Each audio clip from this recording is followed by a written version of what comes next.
Welcome, everybody, to episode 51 of the Sea of Souls D&D live stream campaign brought to you by the Elder Brain. Thank you for joining us and tuning in. Hope that you are joining us live on Twitch. The best way to join us, you can jump into the chat and be part of our interaction. It's good times. But even if you're enjoying this on VOD or on podcast or whatever version you're partaking of our entertainment, thank you for doing so, and I hope you enjoy it. Check out our link tree below. If you're watching, you can see it below Talon down below. But Linktree, Elder Brain, you can find links to all of our socials. Quick reminder that we have a holiday-themed one-shot coming up in a few weeks, right before we take a 2-week break for holiday break. So stay tuned for that. It's going to be fun. It's going to be good times. We've already got our characters going mostly behind the scenes. I think it's going to be a good time. So you definitely don't want to miss out on that. But other than that, we will jump into our story. It's a little bit of a recap of, nothing really happened last week, so it's pretty soft pretty mild. recap. Don't go back and listen to the episode. Magical there's nothing. secrets. Yes, so we did level up to level 11, so some fun stuff will come with that. I got some new tricks up my sleeve. Having entered the vault, found yourself face to face with a many-tentacled entity calling itself the Void Caller. Some lingering human resemblance to Eddard Vale, whom it once was. In the middle of his dark ritual to use a dragon egg, ancient, shadowy dragon egg, to birth a dark god into the material world. It was a hard fight. One of you fell. Got better. But in the end, Eddard Vale was defeated. The dragon egg was smashed with a little bit of help from a final gift from Desuna, acting through Torque.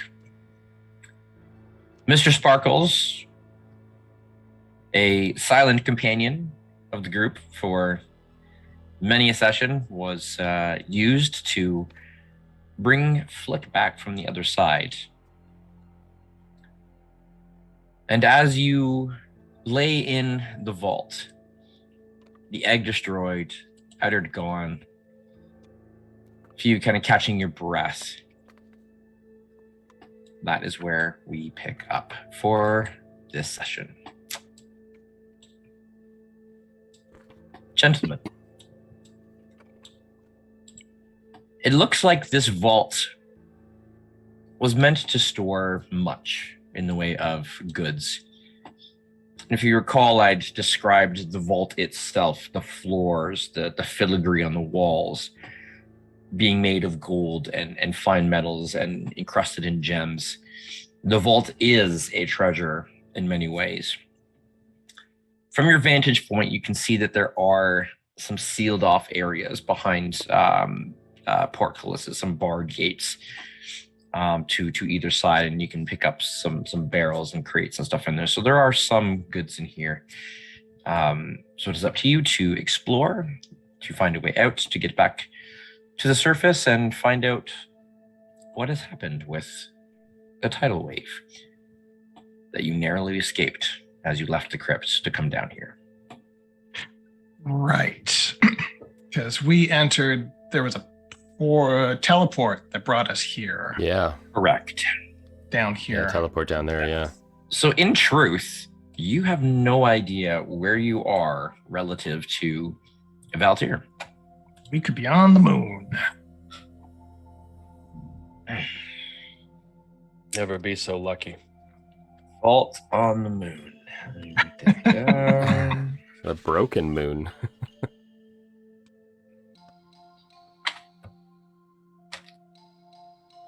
Oh, hey, when Cousin Eddie finally bit it, did he like vaporize or did he leave like a nice little pile of, maybe a little satchel full of loot for us? Lootable corpse. He melted into A nether lootable dust. corpse. Oh. Lootable corpse. No, he kind of melted and wisped into void tentacly, and how about What? that dragon egg? that was smashed destroyed by to Torque. bits. One that we- Yeah, one that we smashed to bits, smashed. but did it also melt into nothingness, into goop? No, it shattered. It underwent a transformation whereupon it emerged from its chrysalis as an omelet.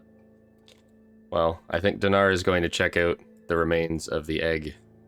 Yeah, I mean, Okay. by spell components, right? Like this is magic incarnate, right? You can give me Possibly, an yeah. Arcana check for that then. If I can aid you, if the two of you are taking a look-see. All right. Arcana. Here we go. Ooh, 24. How's that? I Not too shabby. 16 plus my Arcana of 8, so 24. Hey, Look same at roll. that. Concur. Okay. So two things you're able to determine. The egg itself, what is left of it, it has or had scales of a sort, much the same way that a dragon was, or you yourself, Dinar. But it's not that same sort of, they're not dragon scales. As far as material component goes, they would fall in a different category. There's probably about a handful that is salvageable. And they still do have a little bit of that kind of weird blackish, reddish, purple sheen, and kind of as you move it, the light, it's kind of like that, almost like that holographic, like it changes color a little bit as you kind of move it and the light catches it. And so you know that though they're not dragon scales, they still could be used for perhaps some minor magical component. Did you hatch out of one of those, Dinar? How are Dragonborn hatched in your world, Craig? Well, Or it born. hatched. Yeah, no, they definitely come from eggs. I mean, yes and no. It certainly wasn't this large, the egg that I hatched from. That's for an actual Interesting. dragon.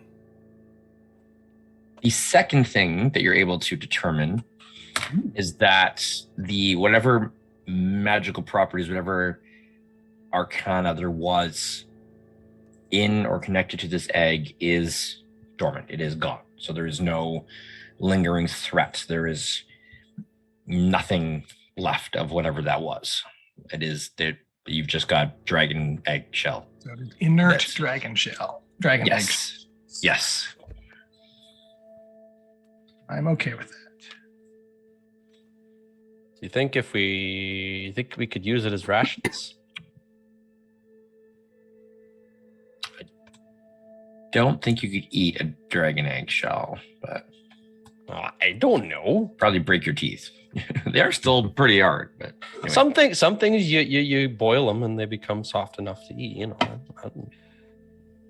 I will find a use for these. This ain't hardtack, okay? Could they be fashioned into a goblin-sized helmet? There's not enough of them, but Craig? You can have finger armor. yes. I'm just curious. This is an old dragon egg. Is there anything that Dinar can deduce about maybe what type of dragon this was? With your arcana, because this would be an arcana, not a nature, so I'll allow it to carry over. You've heard of many different types of dragons. It's sort of part of growing up as a dragonborn. You're taught the history of your origins and the great worms, the ancient dragons of the past. there are many dragons who were present in this world, Eudora, the chromatics, the metallics, a few other species as well. And then there were the dragons from beyond, sort of legendary ones that sometimes fell into the realm of myth, and nobody's really sure if they existed or not. There's, of course, Verthun, who is the astral dragon, the sort of the patron god of the Dragonborn. There's Torpal, who's the ancient enemy of Verthun. And then there are other planar dragons. The coloring of the shell, putting everything together with everything you've learned of the lore from Silas and from Eddard and knowledge is about, this very likely was the shell of a void dragon. Something from myth, something spoken of, both with a mix of, yeah, right, and not a small amount of terror because of what they were rumored to be able to do, how powerful they were said to be. That's what stands out to you. So void dragons are dragons of myth. But like double myth, man. The Yeah, dragon's like double already myth, pretty yeah. mythical, right? But would this be a being that it's mythical because they are not natural to our plane of existence? Like they are from a different plane, so the fact that there's an egg here from that kind of a dragon is very unnatural? It's unnatural in the sense, yeah, that even finding a, like you guys have found a couple scales of, the chromatics, metallics, and the like. Mhm. That's rare enough. That's kind of crazy enough. Finding something that's beyond that is very strange. Okay, one more question about the egg. Mhm. Is this the same egg that was up in the temple? No. This is a much bigger egg. Looks similar, not identical. Mm-hmm. This one's a little bit darker. The other one had a little bit more kind of brightish purple hues to it. This one is darker Okay. and significantly bigger, probably about twice the size. Okay. I'm trying to remember, what did we do with that egg that was in the temple? We left Serena babysitting it. It is still Okay, there that's as what I- far as you know, that's because what you I could thought. not damage it. Where are these guys getting all these dragons eggs? Well, this, I mean, That might be a question for later. Legendary loot, they, pay to play. They unlocked a, special platinum chest. we're talking about a god that's trying to break through to our plane of existence. These are from not this plane. They are from a different plane. This is the egg of a mythical void dragon. German or American? Yes. So where are they getting it? Probably from the same place that Triskades is coming from, or... I don't know, they're not from here. They're from that place we went to that one time. Could be. I suppose it could be, yeah.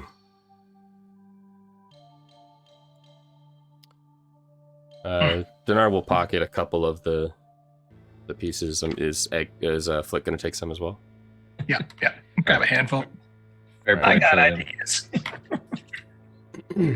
All right, well, Okay. I guess we should try to find a way out of here. Yeah, I wouldn't mind a little compensation from your extended family there, Talon. Let's see if there's any filthy lucre there. While they're gathering the eggs, could Torque look around to try and find like a way out of this chamber? Yep, absolutely. Like, we already brought you back to life. Asking for Do we anything call that else is a little- perception or Yeah, perception. Unless if you're just kind of looking, one of these, like looking around, then yeah, it's perception. 26. Whoosh. Oh, wonderful. Nice. Remember what I was just saying off camera about how you should never not take perception. That's right. Yeah.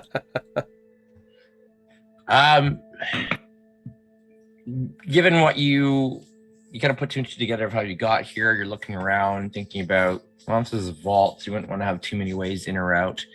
It would seem that the only way out is the same way that you came in. And that would be the arcane circle, which is in the small chamber. What do you suppose is down there? Down the hole? Yeah. I hawk one down. Do I hear it hit, or it's just go? Would you hear it hit if it was? If he makes sure it's got enough his substance. hearing's pretty good. And it's goblin spit, so it's probably got bits of something in it. Let's be honest. So, yeah. You do not hear It it. produces a pearl like an oyster. It's like perfectly solid, perfectly smooth. You hawk a loogie down the hole in it. You don't hear anything. All right. Are we gonna do the thing? Well, I'd like to poke around a little bit first, see what. Well, we gonna drop a torch. Oh, sure. You could drop a torch. I mean, you know, being a human, I feel like I have a certain advantage in understanding darkness better than all you people who have methods to just deal with it. I also could not see in the dark. Eddard is the only one with dark vision. It's true. And only by his fracture. It's true. So, Yeah. But he glows. Wait, do I have dark vision? I don't think I do. nope. No. Only Dinar. There is no dark. I only use low light Look, vision. Alternatively, we could I throw hate having dark Gunnar vision. down the rift, and that would also accomplish the same. I will cast light on a piece of crud I find on the ground and drop it over the edge just to satisfy him. There you go. Whoa, I didn't know you could do that. Yeah. You watch it. What happens if you cast that on Dinar?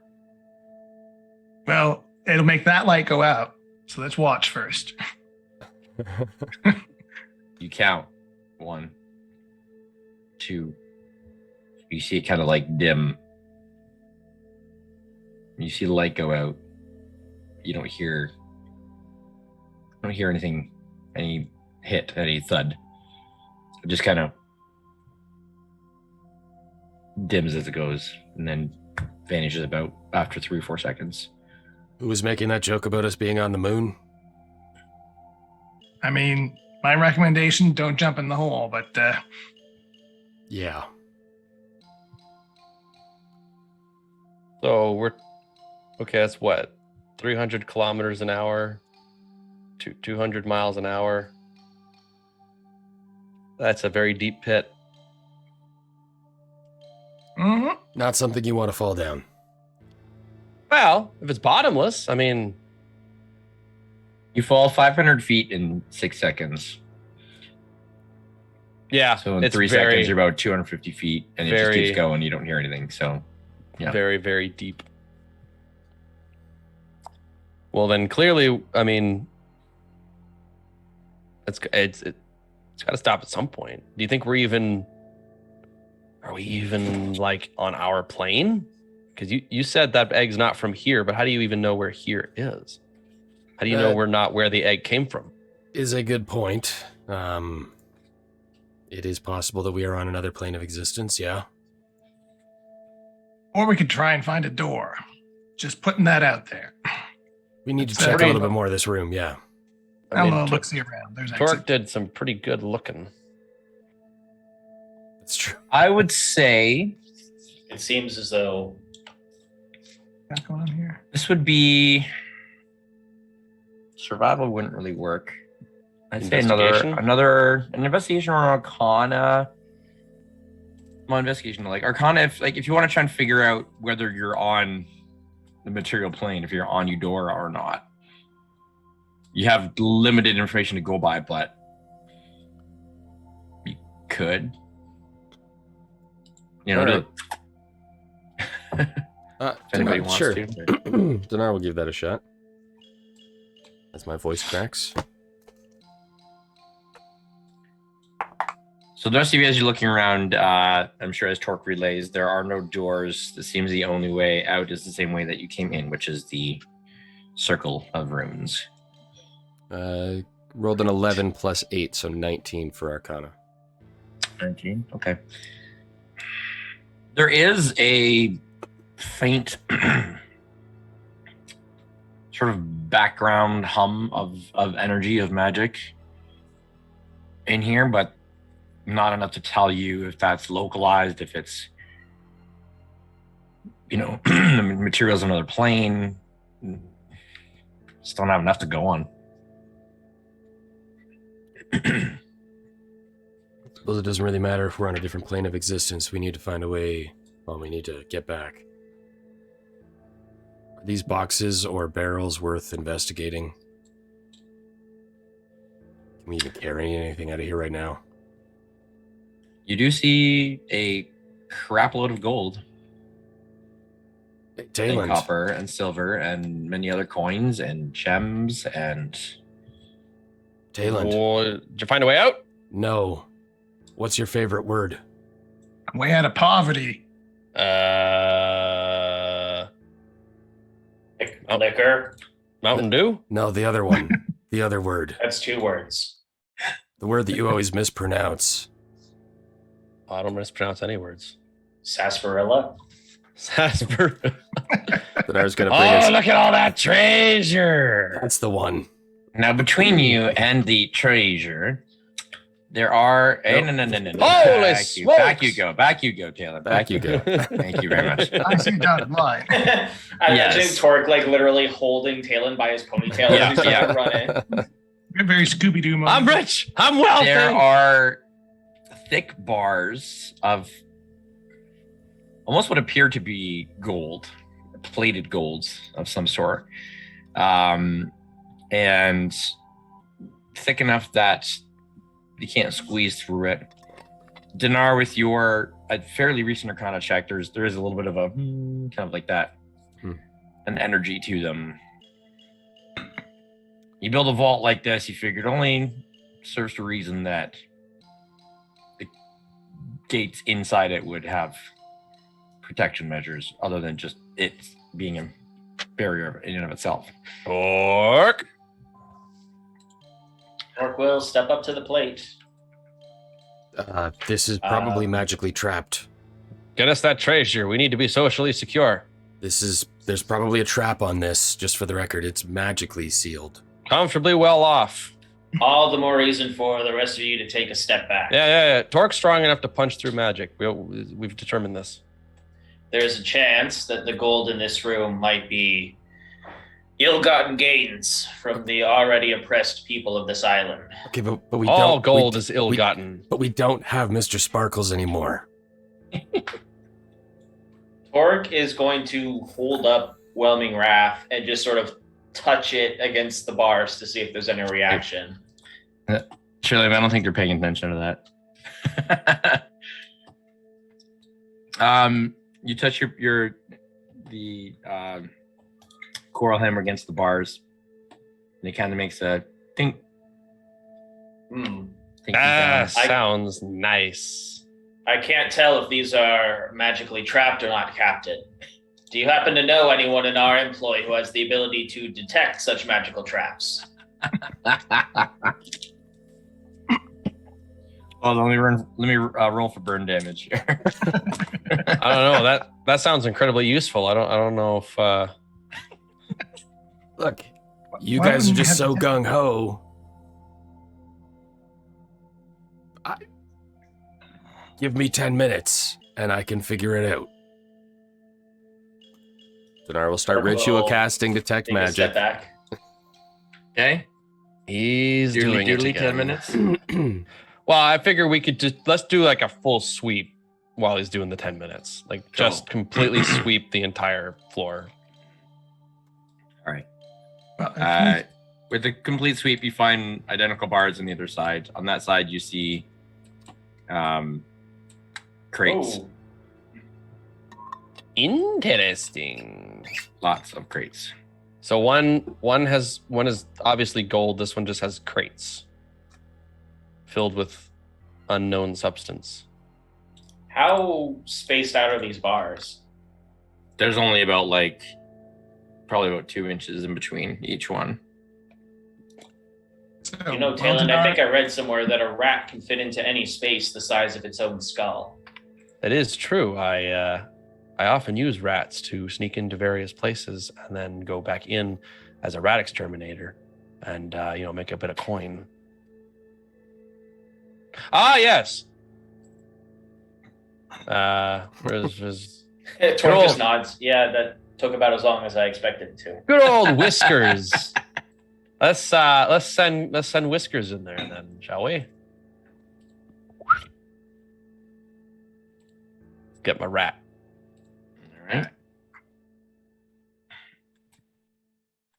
Jesus Christ, that rat is huge. Nah, Let's bring it down. Let's bring it down a size. There we go.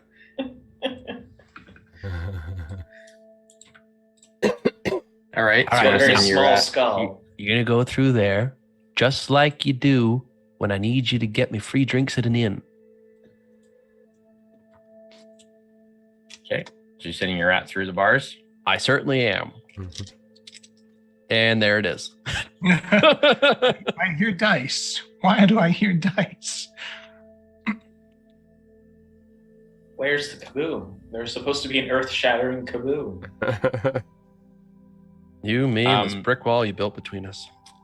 Your rat, Oh no. as soon as it passes through and is in between the bars, there's just a flash and a glow and a sizzle as your rat takes 30 points of lightning damage Push.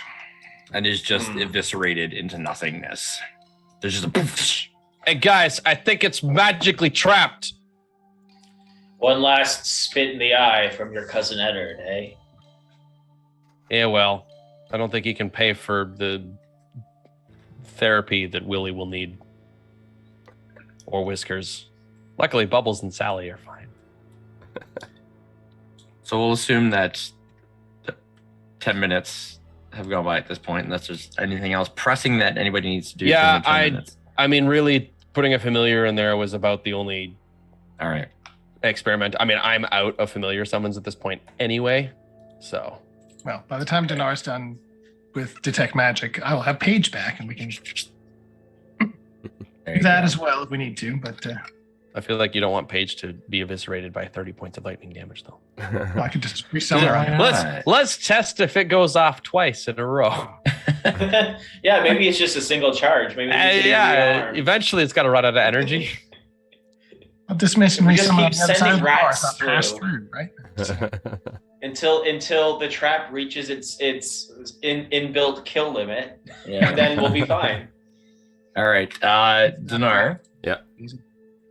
You most definitely detect evocation magic. Heavy evocation magic. Zap, zap.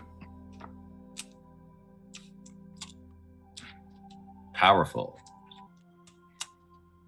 evocation magic. All right. D, you and me, let's, while you still got your good eyes on, let's see if we can figure this thing out. I will assist you on an investigation, see if we can find a way to disable this trap. Right. On account of, I know your investigation kicks mine's ass. Not by much, though. Investigation, +4. On a 6 is 10. Wait, you're helping me. Advantage. +4. Yeah. Hey, 17, so 21. 21. Okay. Blackjack. There's no discernible mechanism nearby. There's no switch, no lever, nothing to, kind of mechanically disable the trap.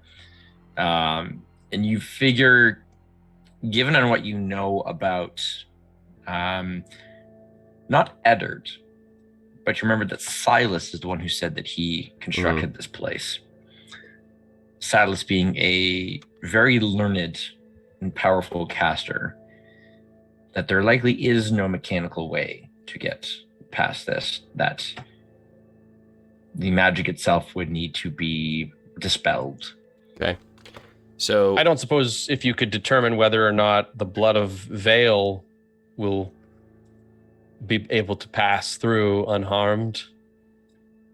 well, I mean, the rat of Vale certainly did not. I mean, I would say, Talon, give me an insight check, actually, I'm not sure to what Alrighty. extent you're, on this you're one. familiar as an extension of yourself, but 17. 17. Okay. From your conversation with Silas, you know that this wasn't some strong blood tied family, that there was a lot of inner turmoil. Not all the Vales necessarily liked each other. Silas certainly wasn't a loving, patriarch of the family. And so it stands to reason that there's probably certain members of his family that he would not want to get in here, such as Eddard. Yeah. So that probably wouldn't work. okay, so technical question about leveling up, Craig. At level 11, Yes. Dinar gains a 6th level spell slot. Mm-hmm. Does that mean that I would instantly have that spell slot? I'd have to long rest. You guys haven't long rested. Well, Okay. you don't regain any spell slots that you've used, that you had. That's a good question, actually. But it's gaining a new spell slot. Yeah. You know what? Sure. All right. You have it. You don't, yeah. I'm gonna say, because it's something new that's being given to you, you don't regain any of the other spell slots. Okay. But because this is a new thing, like you get the ability, that you guys have, you get it. Obviously, I can't Oh, use boy, any of the counter spells that I've charm. chosen. Correct, yeah. All right, You Talon, would have that spell slot to use with your prepared spells. Talon, get ready for me to be incredibly useful.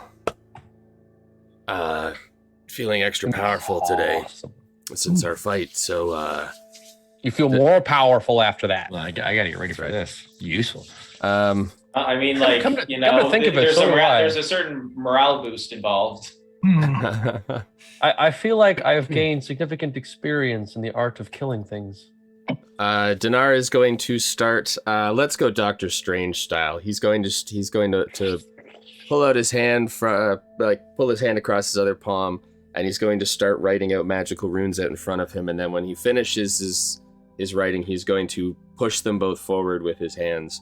And so we're going to use Dispel Magic at 6th level Nice. Dang. on the bars, I suppose.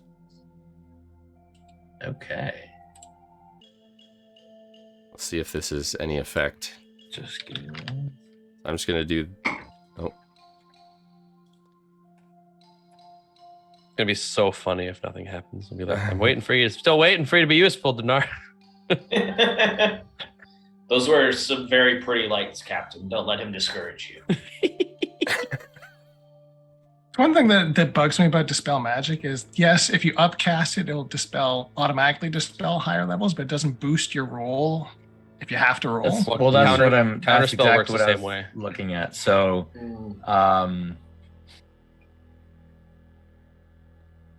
because if you cast it at 3rd and it's above 3rd, then you roll. It's trying to be DC, but if you upcast it, it just works or fails. So, well, no, you still get the roll, but it'll. Oh right, yeah. You don't get a plus to the DC or to your roll. So, I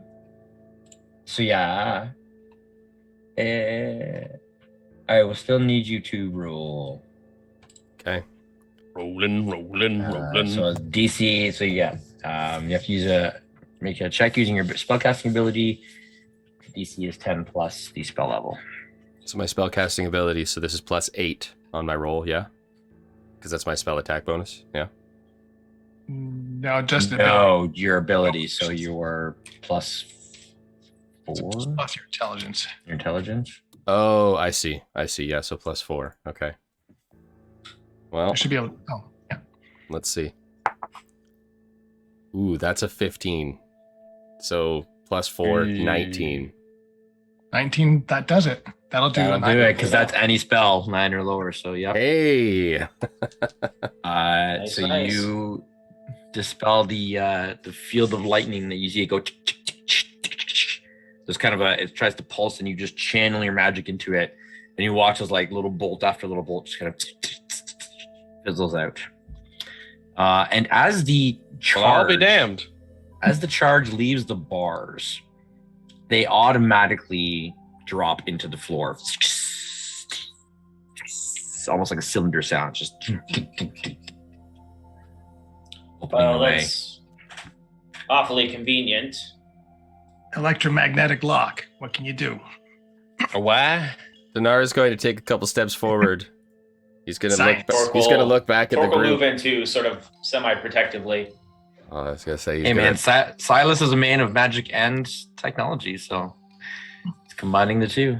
I mean, Dinar was going to play a little trick. He's going to take a step over the bars, and he's going to and then drop dead. Deception check. Performance. Come on. That's it. Torque just as a flying leap, just football tackles Dinar. Captain, get away! And then crushes him and deals crushing damage, and he dies. So I was going to go full Dr. Grant on you guys. Yeah. Dr. Grant, right? Jurassic Park? Yeah. Kids on the electric fence? Yep. All right. You enter the treasure room and find Oh, lordy. so much gold. I am rich. I'm independent. I'm socially secured. I mean, I'm comfortably well off. in comparison to what we have on the boat, this is kind of a drop in the bucket. But yes, this is very nice. Just you. This was my treasure. I own this treasure. While he goes nuts over the piles of gold, I think I'll head over towards the chests in the back corner over here. It's not a liquid. It's many hard solids which form an even larger solid. So, for the sake of expediency, so we're not opening every chest, every barrel, all the like.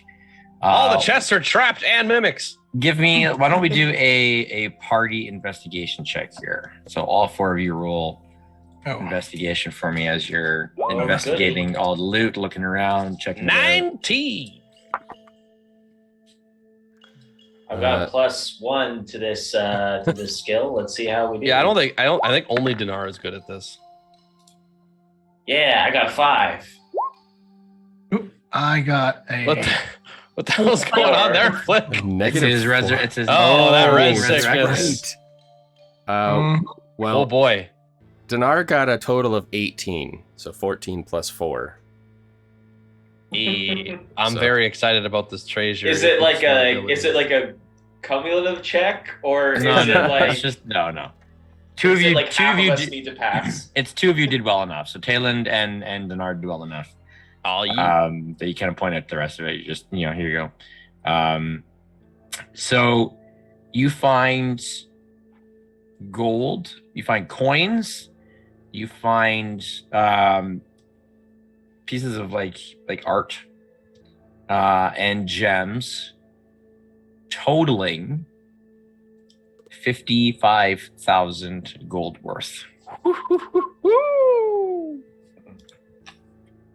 Oh yeah. Torque is going to pick up a handful of coins and just kind of like letting them run through his fingers. And as he does, he's gonna like look at the the minting of the coins. Like, is this Oh, that's a good call. modern day Valtier currency that was potentially wrongfully taken from the people of the island, or is this something that Silas stashed in here a long time ago?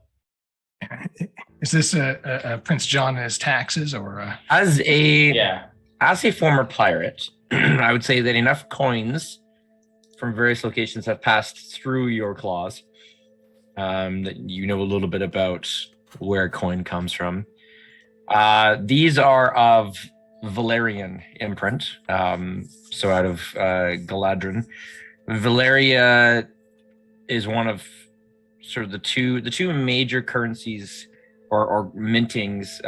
Everybody kind of mints their own stuff, but Valeria and Farhaven, which would be the Far Traders Guild, are kind of the two major coin minters, that the currency that gets used pretty much everywhere.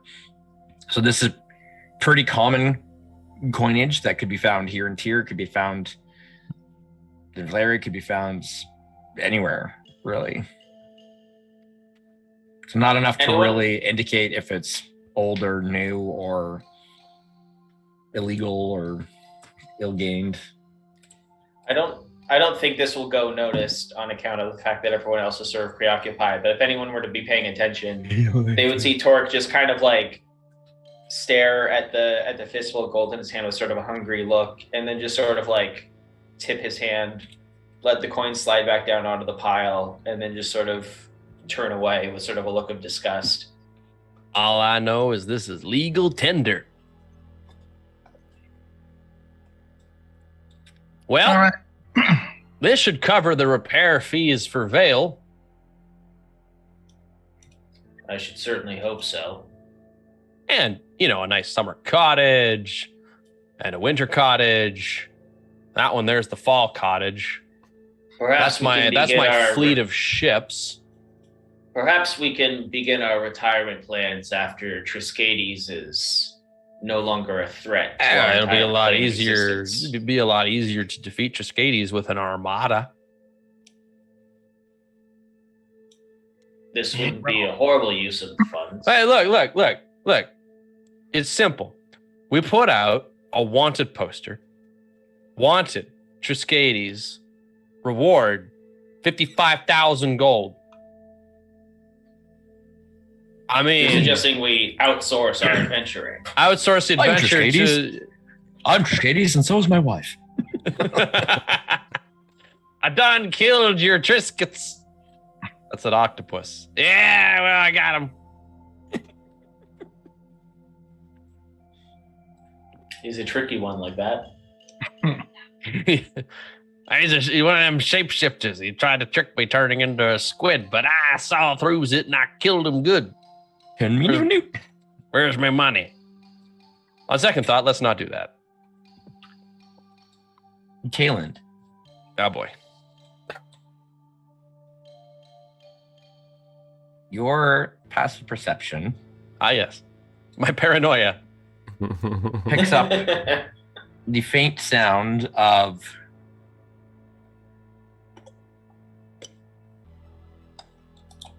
dripping water. Hark! But I hear the sound of liquid dripping. Flick, is that you drooling again? Only a little. Can I tell which direction it's coming from? Out in the main chamber. Oh boy. I shall take a cautious look. Looking up at the high arched ceiling above, Yes. you can see a couple spots where there's dripping water. A few drops here and there. That's not good. Hey, we might actually still be under Vale because there's a lot of water coming through them drips in the ceiling. Just a heads up, we might want to start moving stuff. All right. Where I got there's it. drips, there's torrents. I got a thing, but I'm gonna need 10 minutes to do it. You We got people 10 in your minutes? 10 minutes. What If is we got the 10 minutes, Uh, I can carry half the loot in 10 minutes. That's what I'm saying. You got Tensor's floating disc? I sure do. Ooh. Yeah. Huh? Very nice. I've got a ritual cast. You 10 get, is that for you to Yoda around in? Eventually, yeah. Just haven't had a chance to Just bust carry it out. yourself out here. All right, you're ritually casting So that will carry, Flick's floating disc. yes, so that'll carry 500 pounds. And by my math, that's approximately 25,000 gold pieces is 500 pounds. So, Sounds good to me. and get about half. Torque can carry the other half. All right. I'll need some sort of bag. Oh yeah, what is in the chest? Was it just more gold? Yeah, there's enough like Containers to carry containers that you could like roll, stuff the barrels, roll a few over. I like the implication that Facts. whoever designed this treasure room like tried to put all the gold into chests and then ran out of chests and was like, screw it, just bring the barrels in. Yep. And then ran out of barrels and was like, just dump it on the floor. What did I Just tell put you it about anywhere. reading my notes, Jack? Listen, when you got that much gold, you want to look at it. It's true. You want to be reminded that it's there. The other thing is, if we are headed back to where we was, and there's already water dripping down here, does everyone have a method of breathing underwater? I'm pretty sure we covered that. Yeah. Yeah. You already cast it, and it's been less than I 24 took care of hours. that. Torque just clears his throat and goes, I can breathe underwater at all times. I mean, other than buddy breathing with you, which, appreciated and all. But Oh, I could be so lucky. The crates then, is it Dinar? Yes. Could you go be useful over there? No. Oh, see, that is all I that- have for the day. That's just not useful. Well, look, we were all very tapped from that fight. That's all I Yeah. had left in me was that Some of spell. us more than others. Look over at Flick. Trillium, having watery vision isn't always a good thing. I'm too busy cast. I don't notice. I kind of noticed the stink eye, but I shrug it off. All right. I mean, Put a pin in that for later. So 10 minutes. Theoretically, I could try Misty stepping past it, but I'm pretty sure that's not going to work. Let's And say then you make it in there. Step back out. Well, yeah, I let's just- say you make I it in just- there, but you can't get back out. I want to know what's in the crates. Look, this is your town now, technically, right? We don't know that. We don't know where I am. Okay, I But- don't know if there's a For all town we- left. For all we know, that portal only works twice and then it never works again. okay, but think about this. Let's say you go over there. Flick is already carrying as much as he can. Torque can't carry the rest of it. You and I have to split it. What are we going to find over there that's going to be more than its weight in gold? Torque is literally wearing like a treasure chest as like a backpack. Like he's put some rope around it to make shoulder straps. We can't It covers carry the shell in glue and then just like rolls in the gold. We can't carry anything that we find over there, Talon. So what is the point? I'm shiny. Oh, what if the crates are full of dragon eggs? What are we going to do with a bunch of dragon eggs? Not hatch them. Yeah. An army of dragons. If there's dragon eggs over there, it's probably like the one that we just had to destroy. And it seems Well, like the only I reason mean- we were able to destroy that was because Desfuna blessed Torque one more time. What would we even say in this predicament? Yes, Desfuna, Mirantha, bless her soul. Here's a thought. If there are dragon eggs in those crates, would those not be living creatures that are currently being held prisoner? Do we have some sort of obligation to recover them? But how would we get them out of here? Well, if it came down to it, and that is what's in the crates, I would very much be in favor of leaving some of the gold behind to make room. And I'm in favor of that too. We have more than enough back on the ship. But I mean, look at how many crates are over there. Captain, 50 crates. We can't carry them. I do not mean to undermine you, but do you have the means to deactivate another set of these bars? No, that's what I was just saying to Talon. I can't. Not today. Hey, can we look? I'm still busy ritual casting. Look and see if there's a switch on the inside. Because if we get through, I think we're fairly certain that that's. You've used your spell slot recovery on short rest already, right? Mm-hmm. yeah, we did that after. That's what Yeah, I know. I know I did. I just Sentinel. Did one of us have a Pearl of Power, or am I misremembering? I don't think so. Okay, I'm misremembering. I think that was something you gave to Wilhelm. Good job. Might be. And presto! All right, floating disc appears in front of me, and I just start shoveling armloads of gold onto it. Sweet. I always wondered, does the disc have like a lip on it or anything? Because like if it's just perfectly flat, then I feel like it's actually not very good at carrying things. Slightly concave, so it's Right. enough to keep things on it. It's sort of like Tensor's floating bowl. Yeah. It's just floating It's- concave mirror. It's like a spaghetti plate. Mhm. Serving. Yeah. There you go. Yeah, exactly. Tensor's floating spaghetti plate. Flick's floating spaghetti plate. There we go. All right. You got that? You got 25,000 worth of treasure on it. Flick's pasta platform.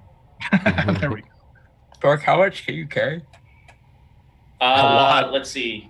Yeah, your carry capacity is like It's 15 times your strength score, right? So I can hold up to 300 pounds. That's not insignificant. quite. That's not And it's- half, but that's gonna be. So call it I'm maybe call it carrying 250 a- minus your equipment. I mean, I'm carrying a warhammer and a sword, and not a whole lot else. I haven't had javelins for quite a long time. So Ian, what's can you math that out? Yes. So 50 gold pieces per pound, and you can carry how much? We said 250. I think Taking away all 250 the, makes sense. Yeah. 250 would be another 12,500 for us. Oh, duh, that makes sense. Half of 500. No, we're good. We're in the money. Welcome Come to on, my Dungeons and honey. Dragons and Math. I have officially renamed it Flick's Floating Floor, by the way, just to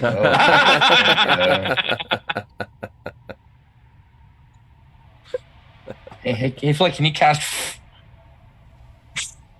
coming up. The old triple F. Yeah. All right. That sounds like the best swear ever. Just to So in total, then, floating floor. in total, you have salvaged or collected 37.5. 37.5. Yeah, 37,500. I believe you'll find the word you're looking for is earned. I will say that before we go, Pilfered. Dinar will try to grab the biggest gems that he can find. They could potentially be spell components for him. Oh, I'm already walking around with the Arcane Okay. Stone. That's it. Yeah, you've got a handful. Look, it's the size of my head. All right. The water is not like cascading in. It's like a slow leak. You can see where there's spots where it just drip, drip, drip, drip. Well, Like a whatever continuous plans, slow drip. whatever plans they had for this place, they obviously weren't intending it to be permanent. Or at the very least, they were confident that there wouldn't be any flooding. Well, I mean, that's what the bottomless pit is for, right? That's Yeah, a good see, point. Here's the thing about water, Flick, is that it takes things with it. Well, good thing we're taking stuff with us, too. Yeah. Well, Flick, I'm going to say with that level of insight, you do notice that the floor, like your disc, is slightly concave and near towards the lip. And there does Well, seem if to be a runoff towards it.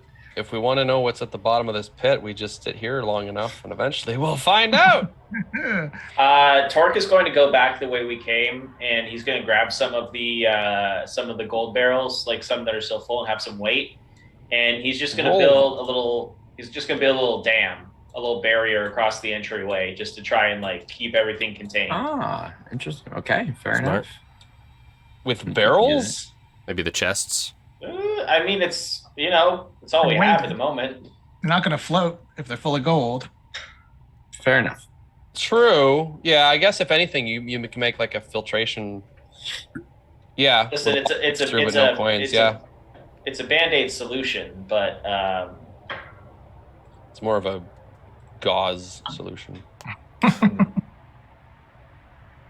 It'd be more like a splint since it's wood. I could fill up some chests with gold and use them. All right, let's move. Rectangular.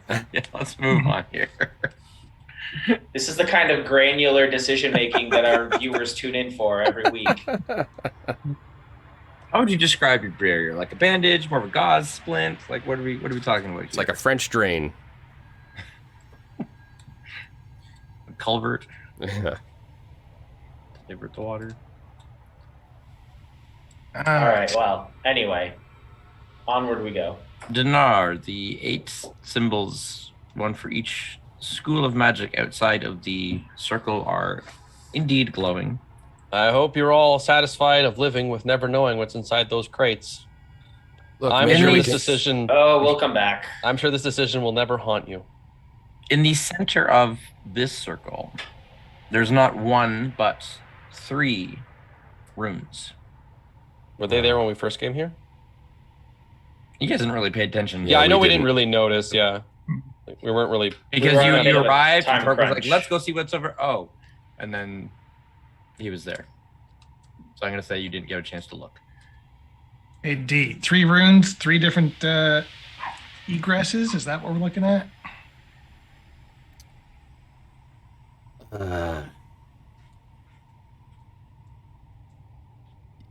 Sorry, Mike is stupid. Egress means. Exit. Exit. Leave it. I was just about to say, Go or away. 3 different exits. Yes. Flicks upgraded his vocabulary. Got that part- 14, man. Pardon me for being the one who doesn't read any books about dumb things that no one cares about. But what's an egress? Ways out. It's a type of. I saved you. It's goblin for Gitfo. Yeah.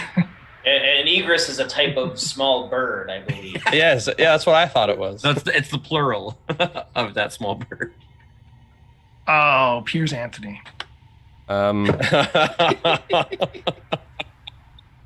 It was actually no, it was totally in Little one of Xanth. Xanth's books. Yeah.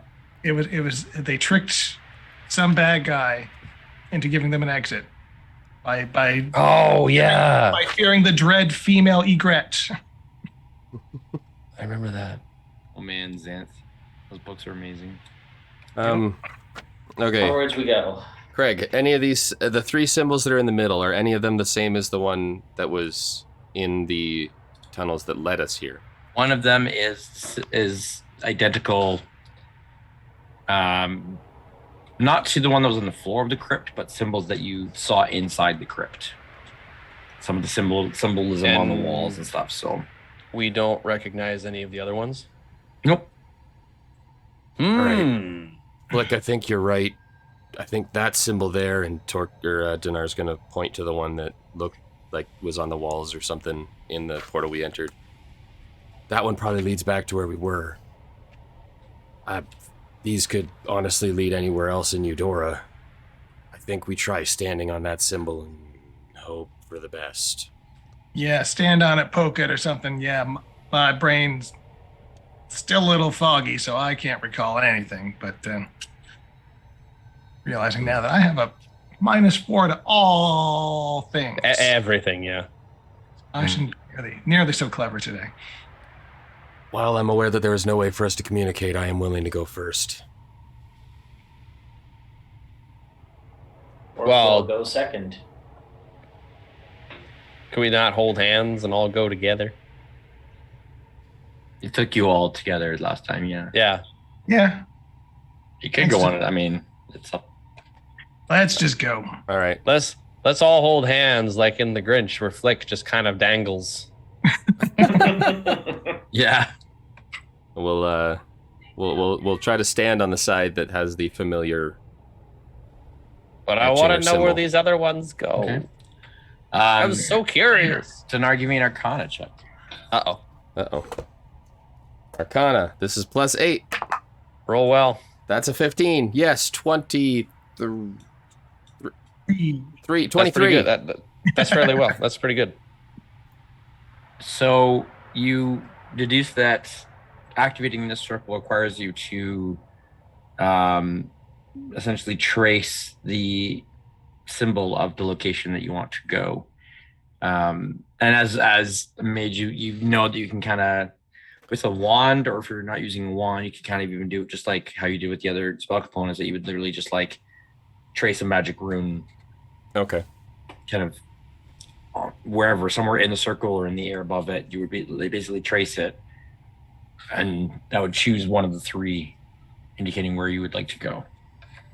All right, Flick, pay attention to this in case we need in case we need it in the future.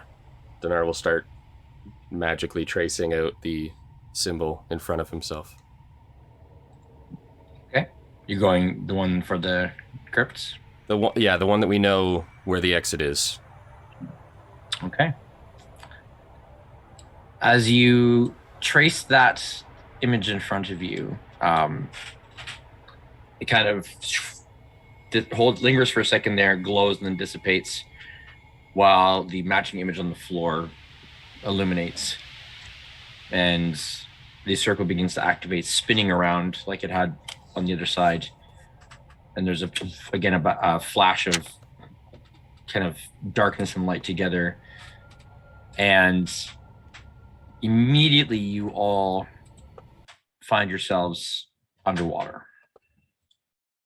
Called it. As you appear in the crypts, which are completely flooded. Good thing we can all breathe. Yeah.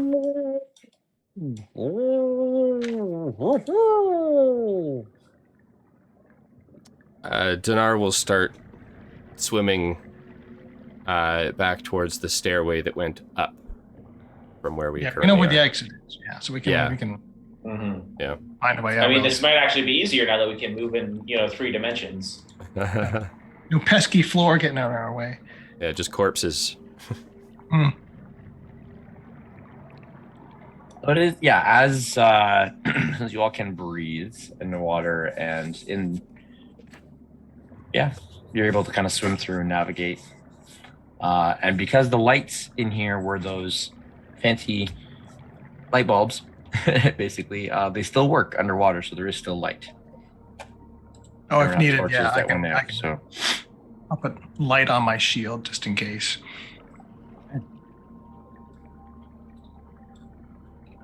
Coming out of the crypt, out of the lower level of the crypt, you find that thankfully the upper level does not seem to be flooded. There is still some water in there, but it seems that the wave has, at least in part, receded. And so as you kind of swim up the one level, you do find that there were like dead bodies and stuff that had been kind of swept away. There's still a little bit of carnage, but the wave actually seems to have cleared a lot of the floor, the debris and sort of what was in there. And it's strange that anything that had come out of a crypt, any skeletons, any of the undead that had been risen, are all gone. You don't see their bodies anywhere in there. There's still some of the guards that are laying there, but those who would be identified as part of that undead horde are gone. Oh, good. I don't want to be swimming in water filled with dead people. Yeah, like that's like that one actress.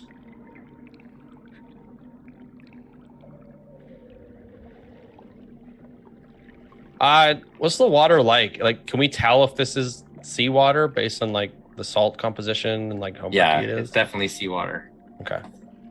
Can we see okay? Can you see the water? You can see okay, yeah. Like I said, like on the upper level, like you don't have to swim through it anymore. It's not flooded. I suppose we'll keep ascending then, try to get back to the surface if possible. Okay. So you continue making your way up through, and again, there's it seems that wherever the the water on these levels had receded, had pulled back, there are no undead. None. There's still the odd corpse here or there. And again, looks like these were defenders of Tyr. Those were caught in the fighting. But that's it. You see daylight ahead. As you come... No, you're not in water anymore. This is what I tell you, that you out of the, after the one level, you're not in water anymore. I had a fish in my mouth. There you go. Were there fish? No. Okay. It's important. You see light ahead, and you can see that the entrance to the crypt has been partially ripped open. Like the part of the cliff wall has almost been like ripped open, and the entrance is broken and torn. Where is the crypt in town? The crypt is in Hightown. Okay, it's there. Yeah, that's where it seemed like everybody was rushing to or from. Yeah. As you approach the entrance of the tomb, of the crypt, the scene before you is a little bit chaotic. It's hard to put into words exactly what you see all at once. A lot of destruction. It does look like Hightown was hit pretty heavily by the wave. And there is partial flooding as the lake that had sort of been up on this area has been filled over and flooded over, and has along with the canals that had been very finely worked into sort of the terracing that they've done. A lot of them have flooded over, and so water has spilled out, and there's kind of soggy mud everywhere. And again, there are no undead, living or dead, anywhere. They've all been completely cleared away. Immediately, there are survivors who see you coming out, kind of recognize you, and you see a couple of familiar faces who seem to be guiding people into some of the noble manors, which look to have been turned into shelters, as people are kind of being ushered into those that are still standing. And as you look out towards the wall of Lowtown, you can see parts where the wall has broken open. The sea level has risen significantly. And what you can see of Lowtown is a ruin. There's not much left. And so all the survivors seem to have been able to, or those who are able to make it up to Hightown, are now taking advantage of the manors which were left empty when all the nobles were slain, reclaiming them for temporary shelter for now and perhaps permanent shelter in the future. You see Millie, acting older than her age, seeming to have an air of authority about her, as she, despite her size, is telling people where to go, kind of helping families, find a spot. And then walking to be right beside her, you see Valencia, looking rough, tattered. Her leather is ripped in many places. You can see blood coming out of it. Ignoring her own wounds, she is tending to some of the more beaten up survivors, helping to carry people. Where all the rioting had happened before and townsfolk had seemed to be turning on one another, there's definitely a sense here of everyone helping everyone, and whatever animosity had flared up has been quenched, quite literally. You all hear just a thud as Torque just unceremoniously unslings all the treasure that he's holding, drops it to the ground, and immediately just wordlessly runs out and starts assisting the survivors as well. Okay. As you come running out, Valencia looks up and sees you all exiting. And you can see there's a moment of kind of apprehension and a questioning look as she just kind of waits expectantly. Torque, as you come running, she wordlessly just kind of looks at you and just raises her eyebrows. Torque just returns the look again, wordlessly, just gives her a look of like, we'll talk later. And then immediately just goes over and just starts like taking, like anyone struggling like by the arm and like trying to lead them to one of these safe locations. She comes and approaches the rest of you. Is it done? Well,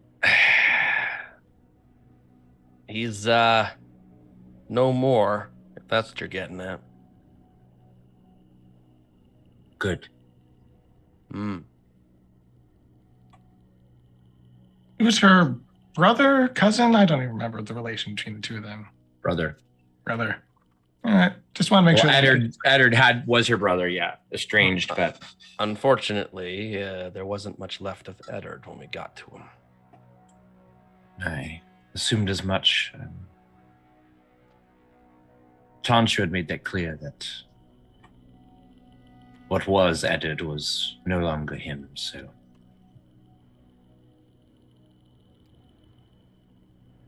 Yeah, and the thing found, it melted. So it's done. I'm sure you have Nobody much to speak of. You have much to tell of your encounter, and I have much to tell as well. As you see, there's been a lot happening here. I originally wanted to make my way to fight alongside you, but I found other battles and another purpose.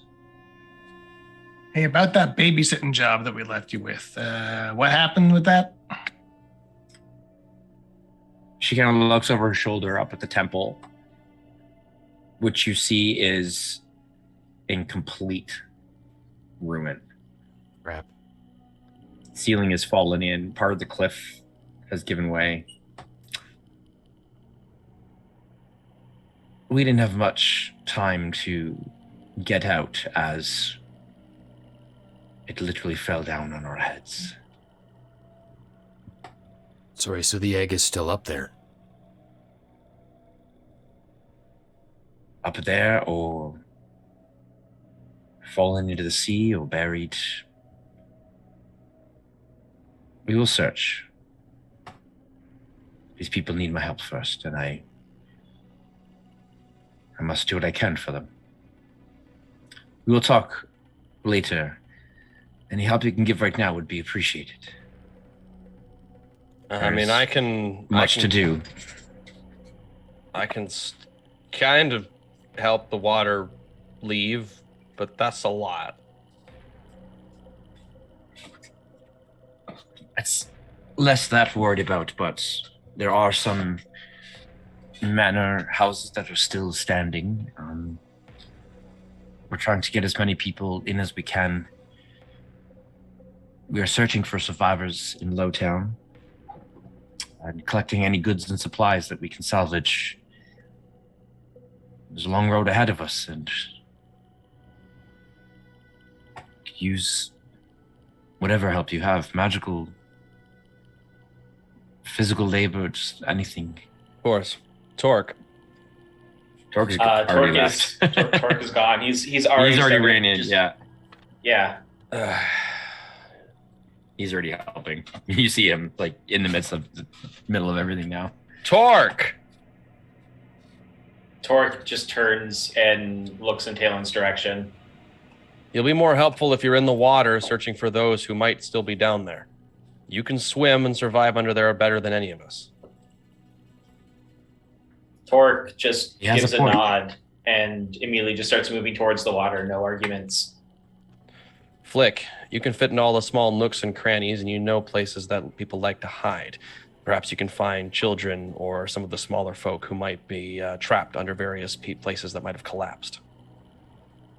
Absolutely. And I'm going to turn and walk directly into a wall. Right. Millie has kind of come over to the point. She's like, "Hey pal, come with me. We'll do it together. I'll help you Yeah. out." Hey, kid. Yeah, let's, you steer it for a bit. We also have like a crew. Where are they in all this? Do we have a ship Dinar, still? Dinar, you should go figure out what's going on with the ship. If they're Yeah. So- there, get the crew to get them under command and get them to do something. Go ahead and give me a perception check if you would like.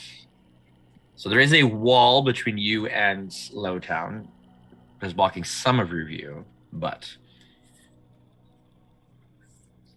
give me perception. Me? Yes. Okay. Dimension of the ship. Perception. I rolled a 7. I have a +1. My passive is higher at 11. So 8 Okay. is what I rolled. Okay. So you have a passive 11 now? Okay. You look over the walls and you can't really tell what's beyond it at this point. So you're not entirely sure. You'd have to Okay. get closer or ask around. I think Dinar will start to make his way down as close as he can to Lowtown or to the wall to Okay. get a better grasp of what's happening in Lowtown and to see if the docks are visible from there. As for me, if you can direct me to anyone who is badly wounded or injured, I might be able to help them out with that. There's no shortage of that. I Literally imagine. pick any manor that you see where we're taking people and you will find the injured inside. So I'm talking ones who are on death's door. Start with them and work so your am way I. up. Gather them up then. We've gotten people inside wherever we could, so literally we didn't have time to set up a proper infirmary. We simply found whatever shelter we could for fear that a current wave might come or storm or anything else. So Find pick a house. 12. If we can find 12 of the most injured, I can take care of them immediately. The rest are going to have to work on Mhm. the old-fashioned way. She literally just like points you to the nearest house, like that one. Hey, Taylor, before you go, and use one of my new spell slots. I'm going to upcast Longstrider to level 3, because that's the slot I've got. Ooh. So Millie and me and Tayland all have a +10 movement speed. There you Next go. one. I shall run to wherever I'm directed. I have my new spell, Mass Healing Word, Whoosh. Hey. which will give me at least 12 people away from death's door. And then I've got at least 2 more healing words / cure wounds left in me. So All right. do what I can. All right.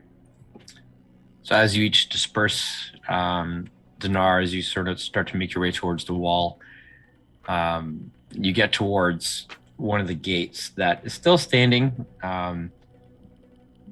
It does look like the wall served as a breaker in some ways to at least mitigate some of the damage, but it itself has taken damage from the wave, but you're able to see through. And you see a familiar vessel.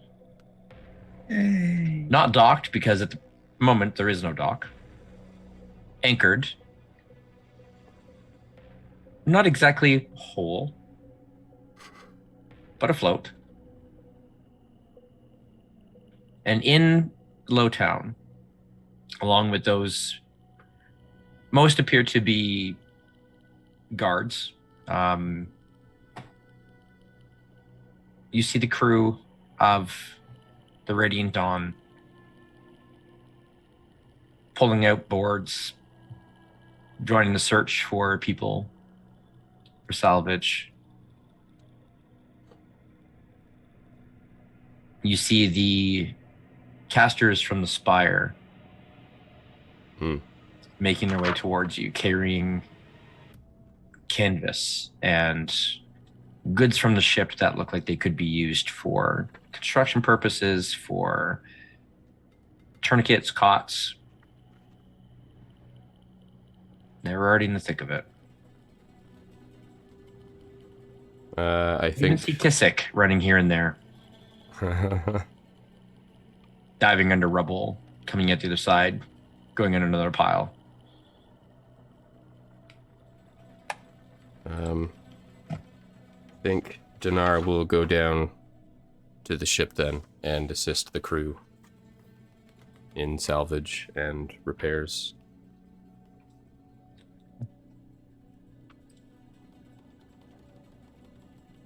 As the hours press on, most of the rest of the day seems to just fly as you each help in your own way to salvage what can be salvaged, heal what can be healed, help those who can be helped.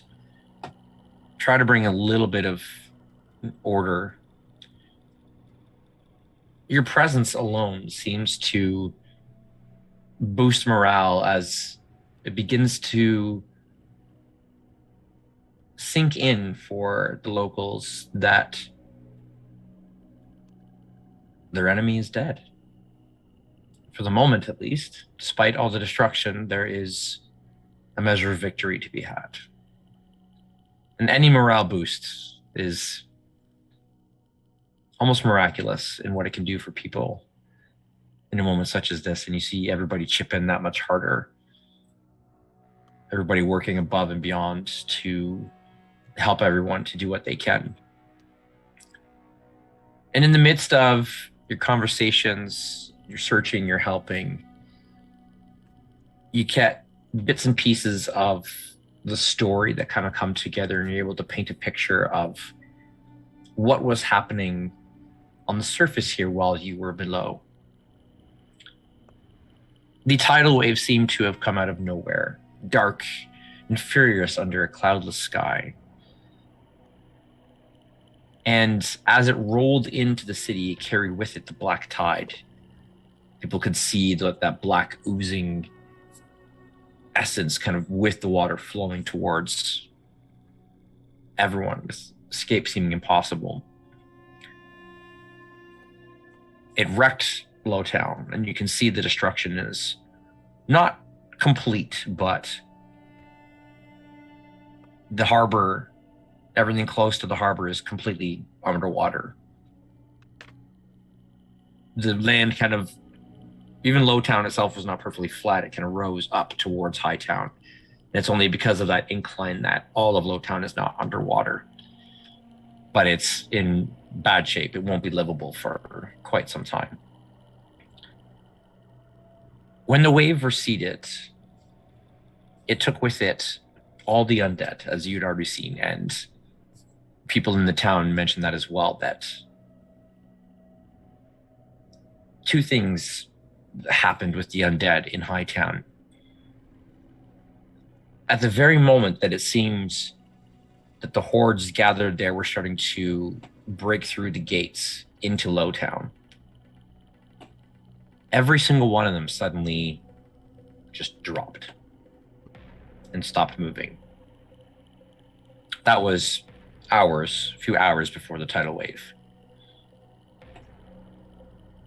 After the wave hit and receded out, it pulled every single undead corpse with it, leaving behind some of the dead who were killed during the rioting, during the wave. Almost like there was a purpose and intention to that, in leaving the peaceful dead, so to speak, for their kin to bury them. There's also a few stories from a few different people that you hear that right as the wave was at its worst,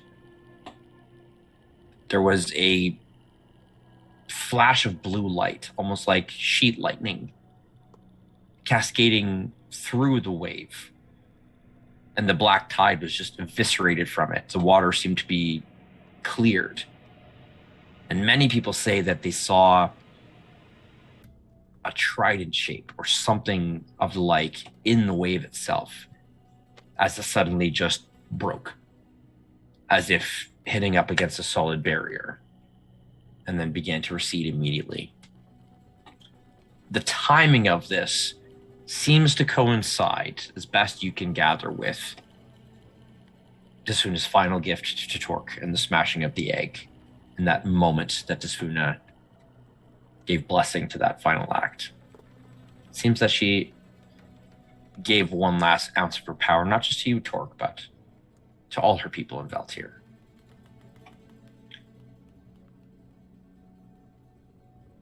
The Radiant Dawn was in dock as the wave came. The casters on board, the Mages of the Spire, did what they could as well to raise some shields to mitigate as much damage as they could, to protect the ship, but not just the ship, to protect people. There's much talk of their heroism as magical shields were put up as much as possibly could be. There was this owl lady that was flying around over Low Town. There's all kinds of stories coming. The refugee boats. It seems that some made it out beyond the shallows before the wave came. Their fate is currently unknown. It's hoped that they made it out to sea. Not all the boats had been loaded yet, and so those who were still on land, not all, but many, managed to make it to Hightown in time to find shelter from the wave. It'll have to be seen whether those who left survived and where they arrived at. There's a lot to do. And as I mentioned, off stream to our group, we're going to jump roughly a month forward in time in our story as things sort of happen in downtime in the city here. And so we'll sort of leave it to see what the four of you would like to do during that time. About halfway through that, after you guys are there we'll come back, you can be kind of right a little bit, but after a couple of weeks of rebuilding and sharing stories, figuring out the entire situation, getting as broad a picture as you can, a general council is summoned of sort of those who have become the de facto leaders, as it were, of those who remain. And the four of you have been invited to this as well, to determine a little bit of Valtir's future and what happens next. So we will take a short break. We will come back and we will jump into that and what happens during this next month in Valtir. So stay tuned. We'll be right back. See you shortly. Hey, Elderbrain Collective. If you've been enjoying our live stream D&D campaign and want to support us, there are many ways you can do just that, and we would be super grateful. Seriously, it'd be awesome. First, of course, make sure you're following us on Twitch. Once we get our 50 followers goal, we can make our stream even better with subscriber perks. Then, be sure to follow our Twitter account. Subscribe to our YouTube channel where we post stream VODs as well as additional content coming soon. Of course, you can listen to audio transcripts of our stream on Podbean if that's your preference. Of course, you'll miss out on our handsome faces, but you get our incredible voices, so it's pretty good. You want to hang out with the collective and chat D&D and, well, everything else? Head over to our Discord server. It's open to anyone who wants to join. Finally, we've just launched our Patreon page, which is the optimum and best way to support us. That's redundant. Optimum is best. Each tier gets you additional perks, including exclusive Discord emotes, monthly digital content, behind-the-scenes info and creature stats, and, for the truly faithful, you can even gain power over the PCs in-game, live on stream, and have an impact on what happens next. I think that's pretty awesome. We'd love your support. You can find the links to all of our sites on our link tree. Check out linktr.ee/elderbrain, linktree/elderbrain. We hope to see you joining us soon as a member of the collective. Happy gaming, everyone.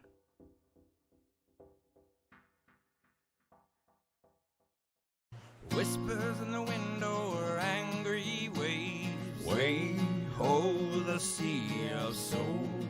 Down to the mists as the ocean slaves. Way ho, the sea of souls. Hey ho, the sea of souls. Way ho, the sea of souls. Hoist the sails round the eddies and shoals. Hey ho, it's the sea of souls. Oh, way ho, the sea of souls. Way ho, the sea of souls. Hoist the sails round the eddies and shoals. Hey ho, it's the sea of souls. Hey ho, it's the sea of souls. Sea of souls.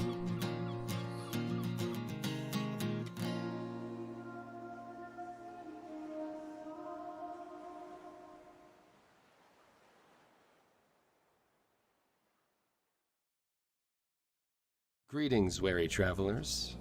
My name is Mike, and I will be playing the role of Dinar Neurixius, Dragonborn wizard on the Sea of Souls. Allow me to get into character and we can learn a little bit more about this pale golden dragon. Being chosen is supposed to be a good thing. Chosen by the gods to serve a purpose. However, it can mean facing a life alone.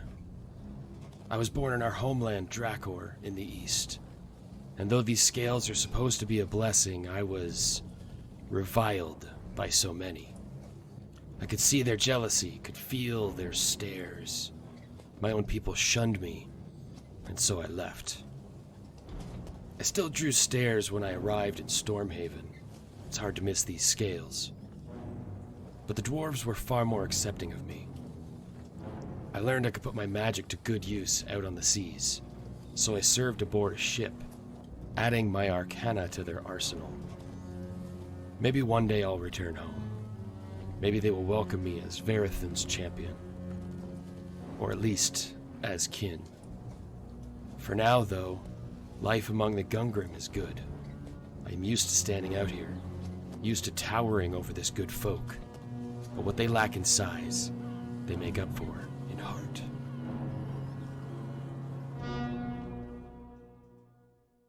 Hi, I'm Ian, and I play the goblin Flick Dogslicer, an Eldritch Knight fighter.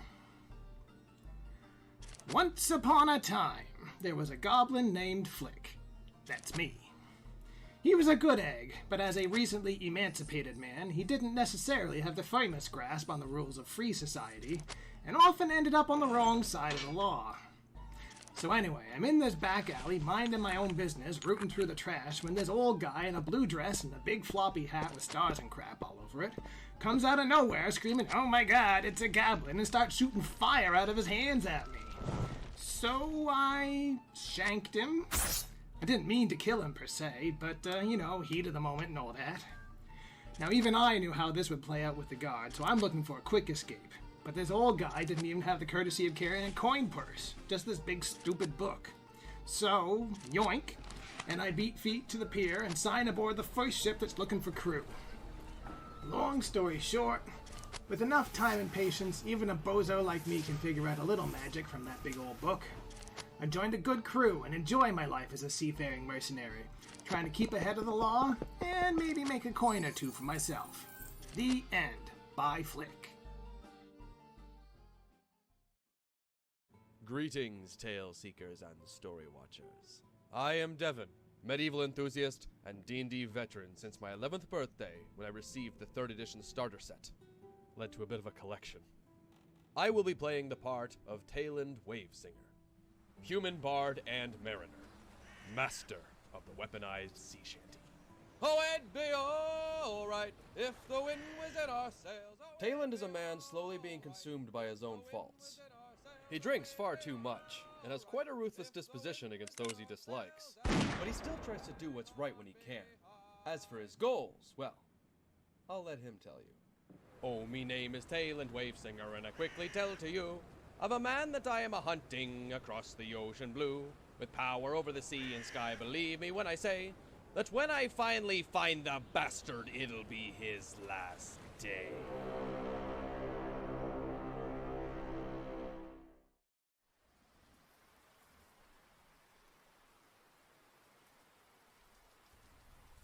In Xanadu did Kubla Khan a stately pleasure dome decree, where Alf, the sacred river, ran through caverns measureless to man.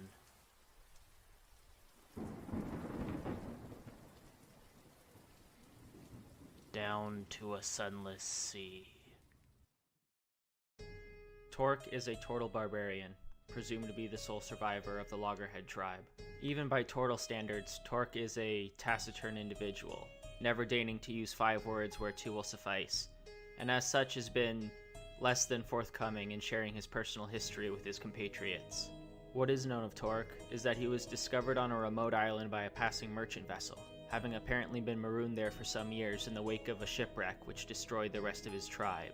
It is for this reason that Torque holds a special reverence for Desfuna, goddess of the ocean, whom he believes spared his life in the ocean's storm that decimated his kin.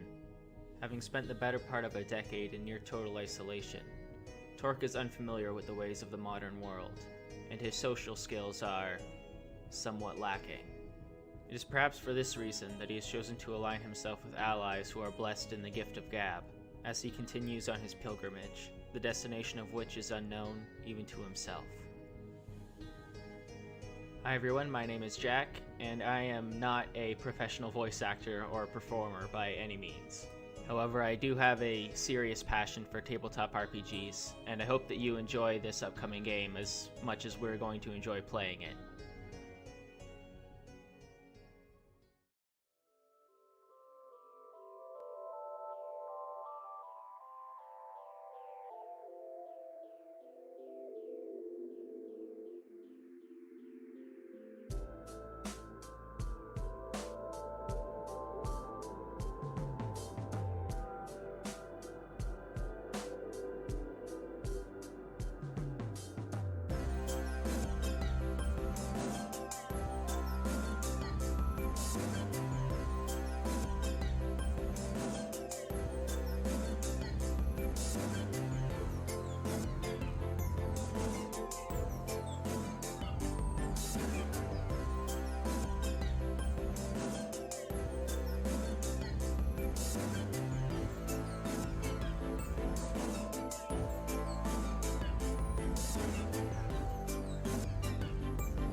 Hey Elderbrain Collective, if you've been enjoying our live stream D&D campaign and want to support us, there are many ways you can do just that and we would be super grateful.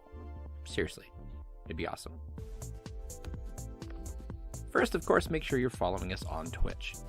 Once we get our 50 followers goal, we can make our stream even better with subscriber perks.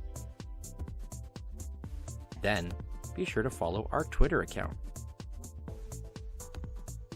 Subscribe to our YouTube channel where we post stream VODs as well as additional content coming soon.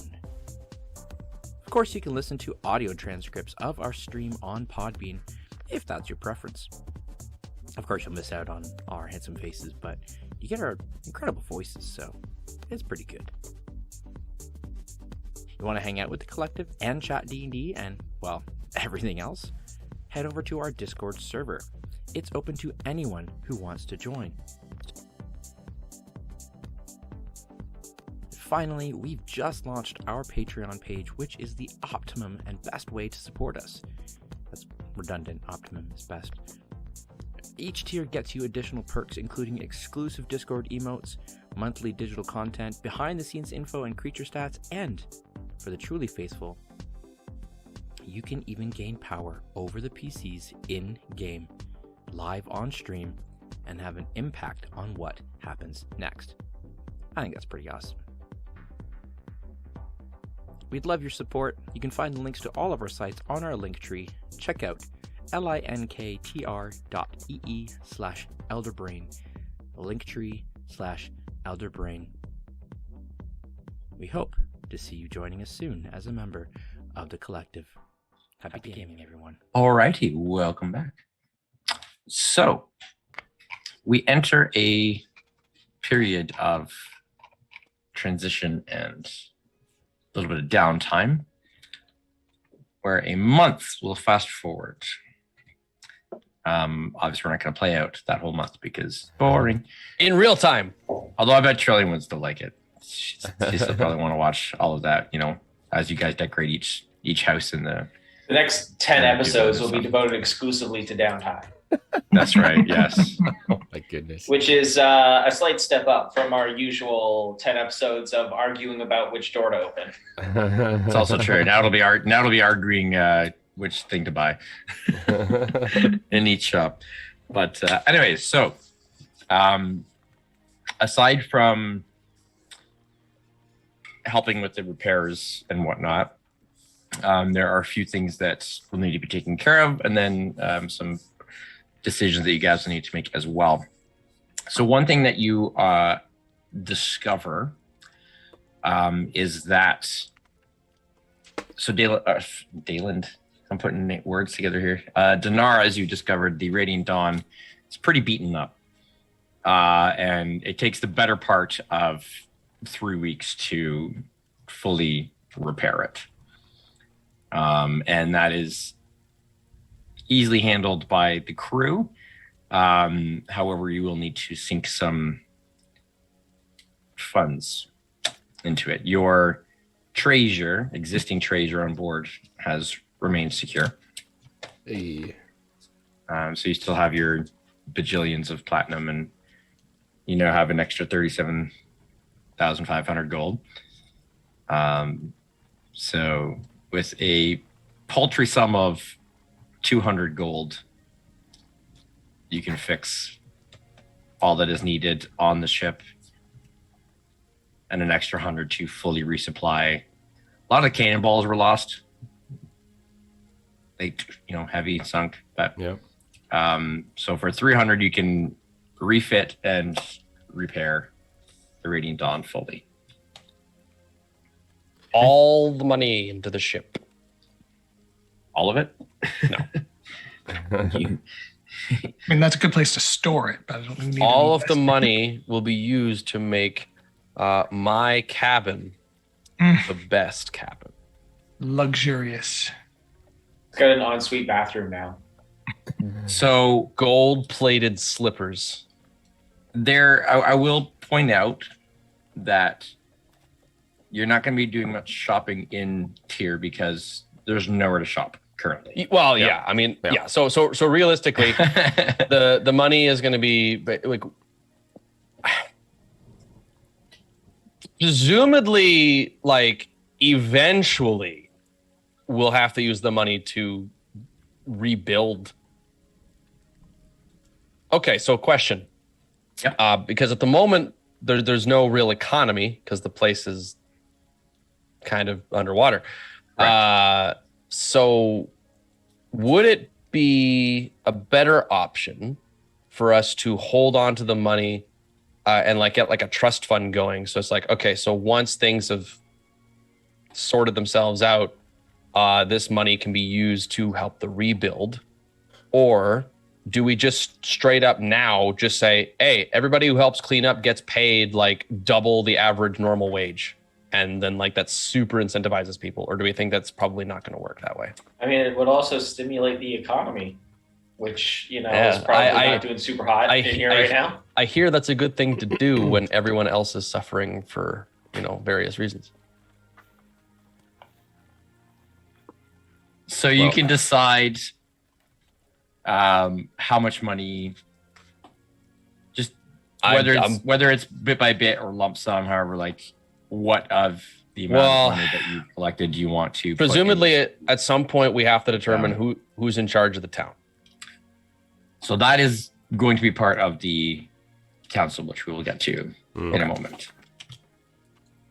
Because I think we do that first, and then we decide how the money will get distributed. Because realistically, the way I see it, just cordon off like 50,000 gold, give it to whoever's in charge of town with like specific stipulations on how it is to be used, and then leave it at that.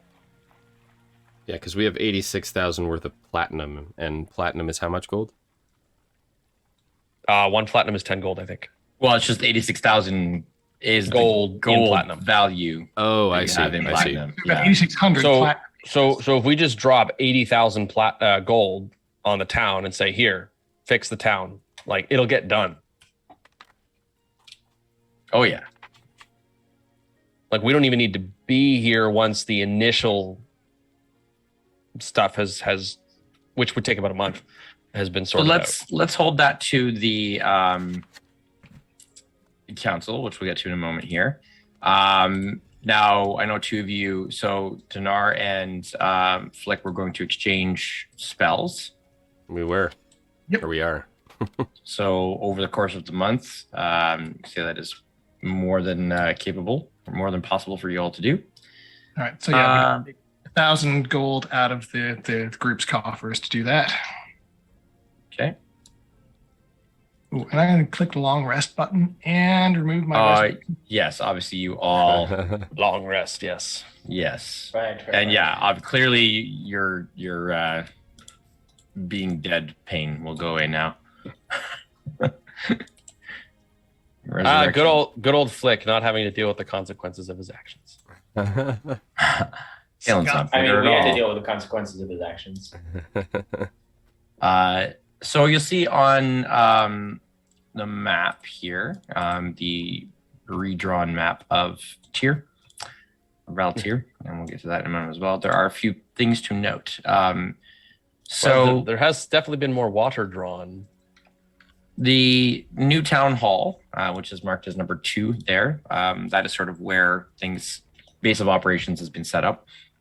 There is multiple, I just marked one, but basically they're called suffrage houses, where they kind of be turned into large boarding houses, and it's just where people are kind of starting to reclaim like little bits here and there as the month goes on, but a lot of people, it's just like basically living in like the most sturdy, secure houses, the manors that are left, and then things will kind of be, re-divvied out after that.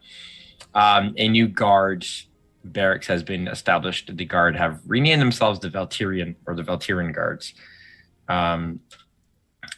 There is a new wooden dock that's being built, just kind of sort of makeshift, which is where the Radiant Dawn has docked. There are a couple salvage yards essentially that have been put together in Lowtown, where the clearing out of debris and stuff can sort of be sorted, because there are goods, there are things in there, and unfortunately there are still the dead who are being reclaimed. So a number of salvage yards have popped up to kind of take care of that. Of interest, you guys never really noticed it when you first came out of the crypts, because it's not something that you had paid too much attention to, but the entire cliff that the Vale Manor had been sitting upon, when the wave receded, the entire cliff collapsed. The Vale Manor now lies in ruins below the sea.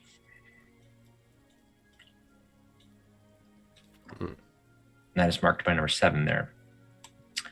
Tidewater Temple is also in ruins.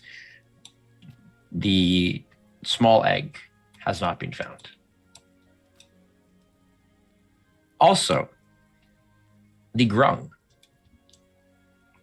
They're probably super happy.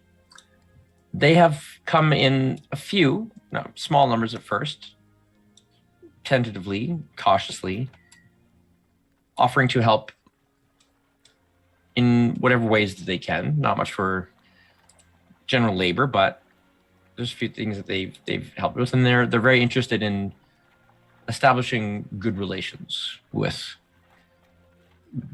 whoever the new rulers of Tyr are, thanks to your rescue of Tika. Serve to put you in good graces with the grung. Good graces, grung. Words. So there's all of that there for you. Talon, is there anything that you would like to take care of over the coming month? Couple things, I think. I think for one, Flick might notice that Talon is a little less chummy with him over this period. He interacts enough, but during a lot of that most recent adventure, I think Flick had probably started to notice that Talon was starting to remove a lot of the walls around Flick, but he seems to have put those back up again. And he often whenever, I think Talon is kind of absently taken into sort of a commanding position. He's been kind of just giving orders and organizing various tasks and jobs that need to be done just to kind of benefit the most amount of people as possible, mainly trying to seemingly do the best he can for the civilians of Tyr. Maybe it's out of a sense of wanting to do the right thing. It might also be a sense of guilt about his bloodline being responsible for this. It's impossible to know, but he's definitely come into his own and kind of just giving commands. And whenever Flick comes in, it's basically just, okay, here's your next order, and off he sends you. He doesn't seem to want to hang out or anything, and he still goes to the bar. He still has a lot of drinks on him, but he definitely is a lot less social than he was before. Mainly focused on trying to utilize everyone to their best abilities to get as much done as efficiently as possible. When he can, I think I'll be using Destroy Water to clear out flooded areas of the city. Okay. Just kind of humming and whistling, playing a little bit of a tune here and there to clean up the place. Obviously, we can't do much about the mass flood, but where there are puddles or reservoirs that have been filled, he can at least deal with that. Gotcha. Okay. Sounds good. Torque. Torque has a couple irons in the fire. In addition to just assisting with the help and rebuilding and sort of lending his strength wherever he can, he would definitely want to try to go back into Silas's dungeon to try and attempt some sort of underwater salvage operation in case there was anything that would be of use to Valtyr in those crates. Okay. He also, at her earliest convenience, would like to arrange a meeting with Valencia, probably at where the remnants of Vale Mansion used to be, so at number 7. Okay. Other than that, he would just be continuing to, assist with the rebuilding effort as best as he can. Just trying to assist in sort of reestablishing the infrastructure of this island in whatever ways he can contribute. Okay. Yeah, you can have a meet with Valencia. So yeah, why don't we take care of that?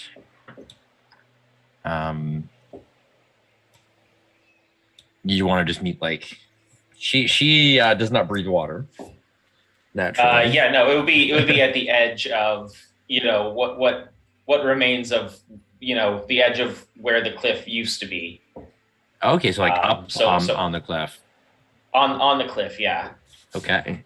So that takes a little bit of getting up to. There is a old stair that had been built like on the inside of the cliff leading up, which is still somewhat there. The house or the sort of structure above has gone. Being the first time that any of you have gone up onto the cliffs, I will point out, Torque, that as you do climb steps to the top up onto the highest bluffs overlooking Valtier, you notice a strange building.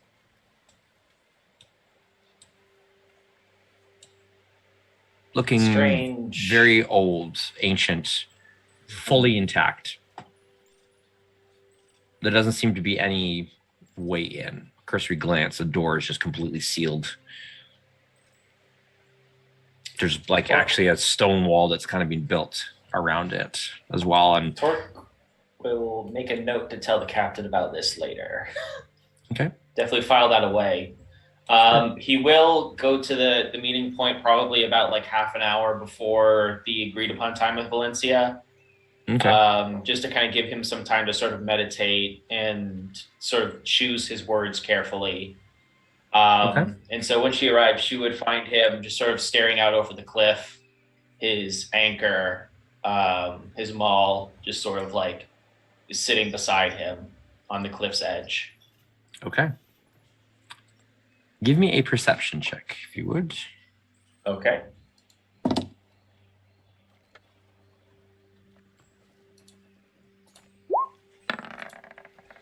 That'll be a 16. All right. So at some point, as you're standing there, just looking out over the water, you just suddenly hear from beside you, it's funny. I never really just stood up on these cliffs to look, even when I was little. It's quite a view, actually. Even now. I was told that when the tsunami hit the island, it destroyed the undead that were attacking this place and seemed to remove the black tide that was surrounding this area. Sort of. I think something else destroyed the undead first. They were still. Almost something. I'm not entirely sure, to be honest. We were fighting them away from the gates into Lowtown. That is where I found myself, and thus unable to join the four of you. And then I think it's just collapsed. All of them. The wave, the tide, took them all with it when it left. That part. Yes. I think it may be time for me to come clean about a great many things, but to begin, I should tell you what happened beneath the city when we fought. I'm listening. What was left of your brother.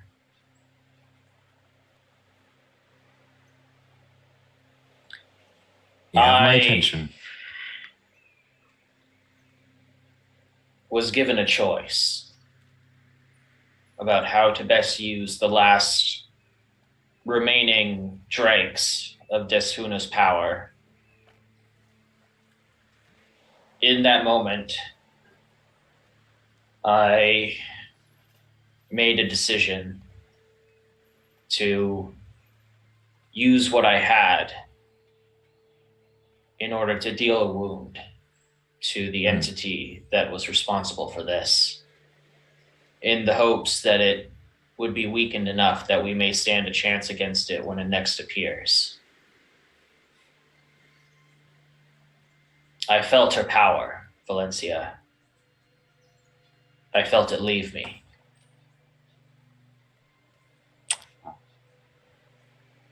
I thought that you should know.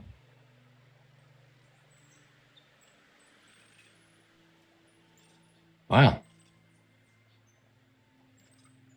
it would seem that the last act of a goddess was to help her people in one way than one.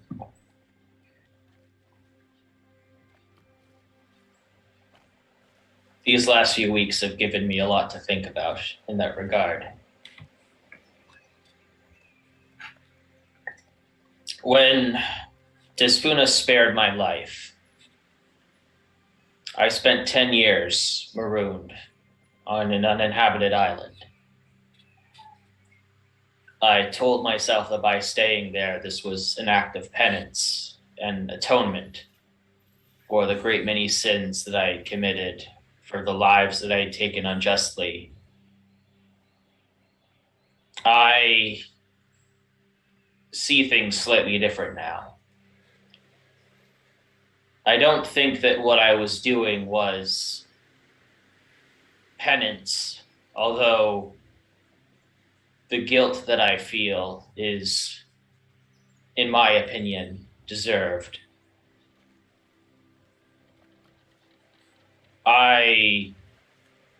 What I realized is that I was merely spending that time wallowing in my own newfound shame.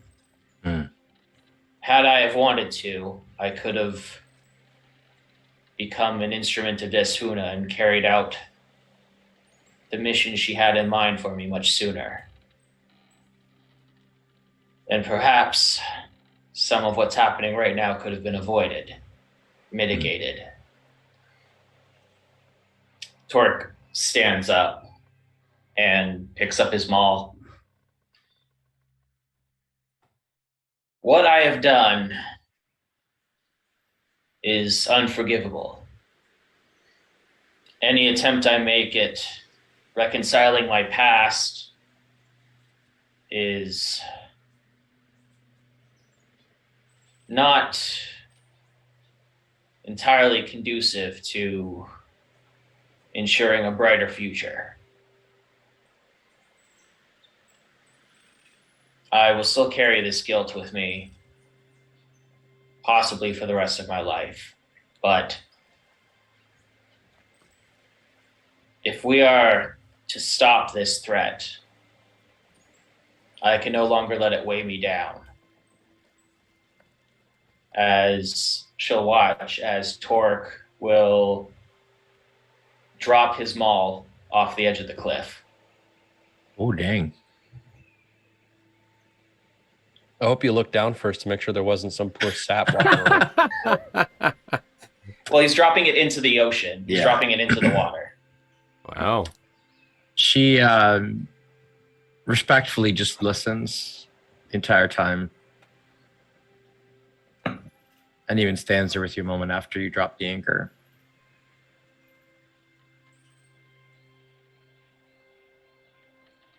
Talk, did I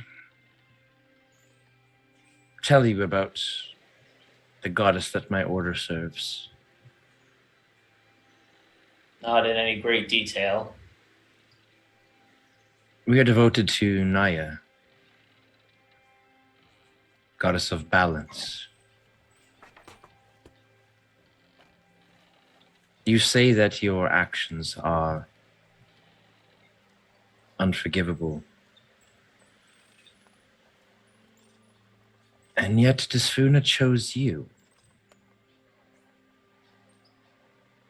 to carry her spark.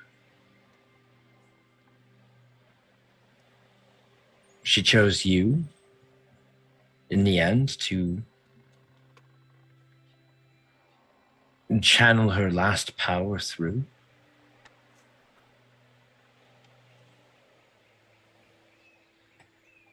Sounds like she forgave you.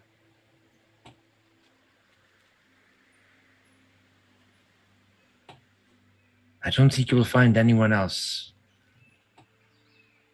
other than yourself who's going to hold on to that.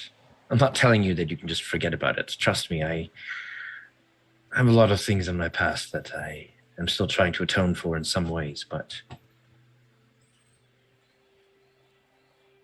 understanding balance means knowing that sometimes what is behind us is just behind us and is to be forgotten, is to be let go of in whatever way we can.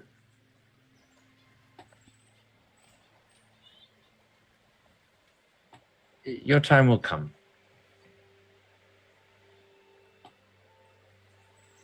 But just think on what Desfuna's last actions were with you. What she gave you. What she entrusted to you. Perhaps that will help you bear the burden. Don't try to do it alone, either. You have friends. Trust them.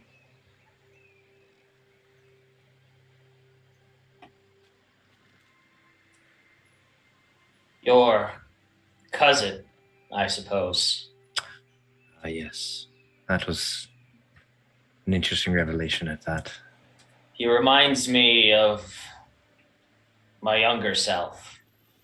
And I don't say that in a good way. He's certainly troubled.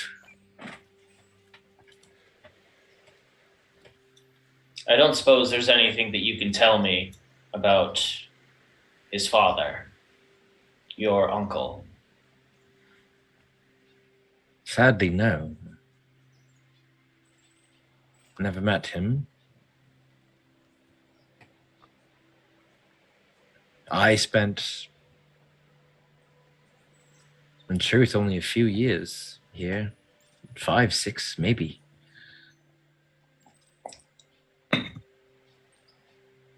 Perhaps if Tanshu were still with us, she might have some answers. It's possible. The little that I do know is that Malcolm was, like so many veils before him, given to vice, given to temptation. The thing is, we all make our own choices in the end.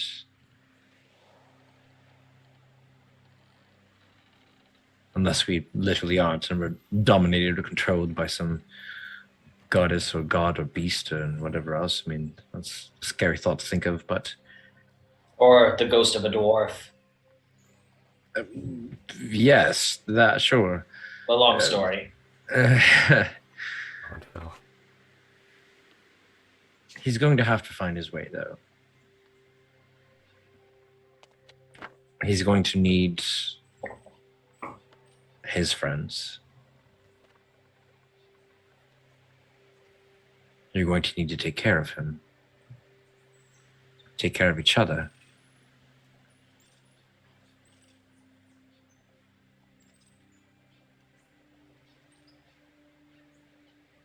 Well, I think I'm through with seeking forgiveness, Valencia. I think it's high time that I channel this energy into something that might actually be attainable. As he stands up. By the way, there's a weird house that I passed on the way here. I don't know if it was always there, but... As far as I understand, there are 5 of them, and they've been here since before Valtier, since before much else. No way in, no way to really understand what they are, no history about them, nothing written, nothing recorded. I've even searched the annals of my order, and believe me, we have a lot of information, and there is nothing. I marked on my map that I'd given a lot of you that just north of here, another temple had risen out of the water. It seems to bear similar structure to these ones, but it was not there before. Perhaps it can give some insight into what these are. Maybe another day. Respectfully, I have spent the last 16 hours building houses and am in desperate need of a warm bath and bed rest. One last thing, Torque, if I may. You may. I think Tanshu would be proud of you.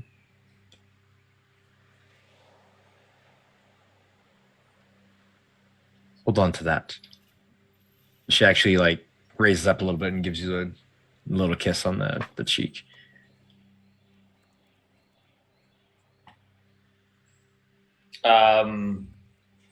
You just see kind of like a single tear kind of well up in the corner of Torque's eye and then just roll down the craggy, leathery skin of his face. Thank you.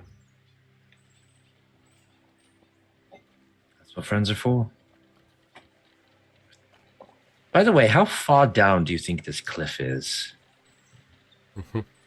I can think of a very quick way of finding out. Perhaps a deadly one, too. Also, if I were to jump after my anchor after making that whole symbolic gesture of dropping it, it might take some of the weight out of the gesture. That is true. Yeah. We can find out another day, then. Well, I'm going to go get the inn to draw me a bath. As Torque just starts lumbering off. See, as you're going, she just kind of turns and sits on the edge of the cliff. Stays there for a bit.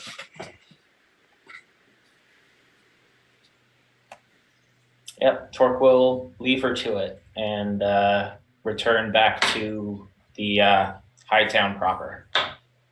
Okay.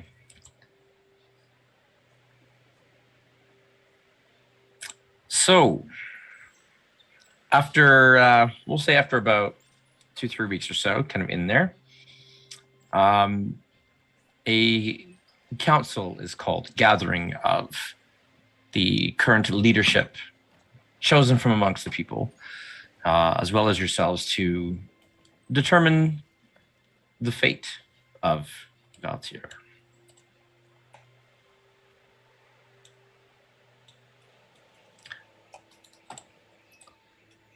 Entering into the manor that has been reclaimed and seems to have been well constructed recently. A lot of recent walls put up, wood, but nice. There's furniture that's been reclaimed from some of the nobles' manors that obviously don't need it anymore.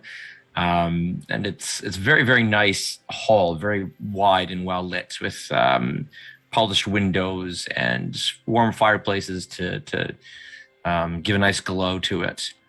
And a nice place for, to serve its purpose. You find in the room with you, Serena Valencia, you see Elma Hargreave, the former owner of the orphanage, leader of the orphanage, who's been somewhat of a mainstay for the people of Valtier, sitting at the table, along with Millie, who's sitting there as well. And as you walk in, Flick, she kind of looks at you and gives you a very subtle, little bit of a, sticks her tongue out and kind of winks.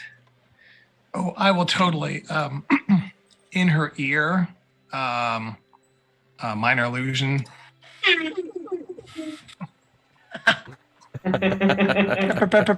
She kind of she tries to hide a little bit of a jump, and then she looks at you. She goes, gives a knowing smile. A few other individuals that you have seen around but haven't really been introduced to. You do see the new captain of the guards, whose name is Armita. And she's fairly young for the position, but already she's got some scarring on her face. Apparently she showed much bravery fighting back the undead before the wave had hit. And so in honor of that, she'd been given the title of captain of the new Valtiran Guard.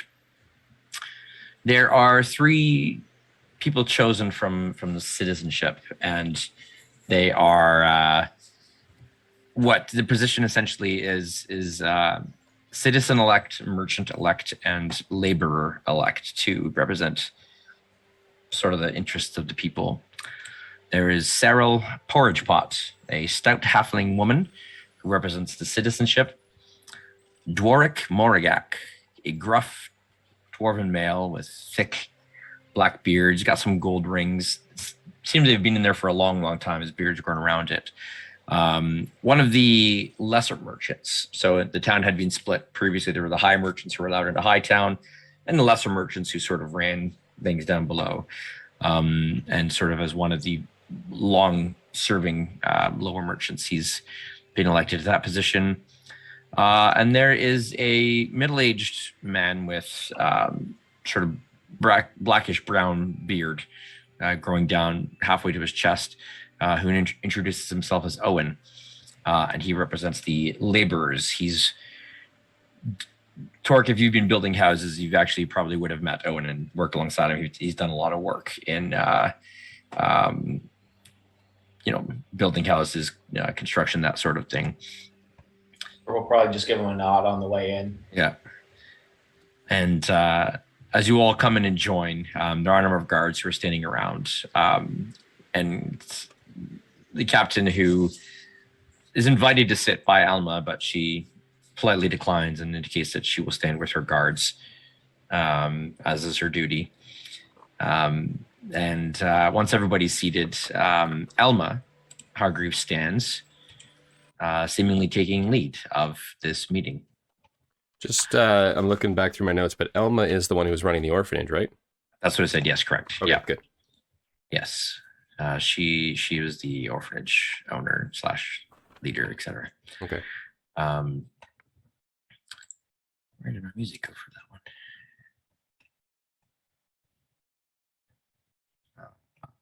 Oh, I lost my music. Oh, I spelled her last name wrong. That's fine. Elma Hargrave. I won't hold it against you. Yet. yeah, that's right. Now let's just put this one on and this will work.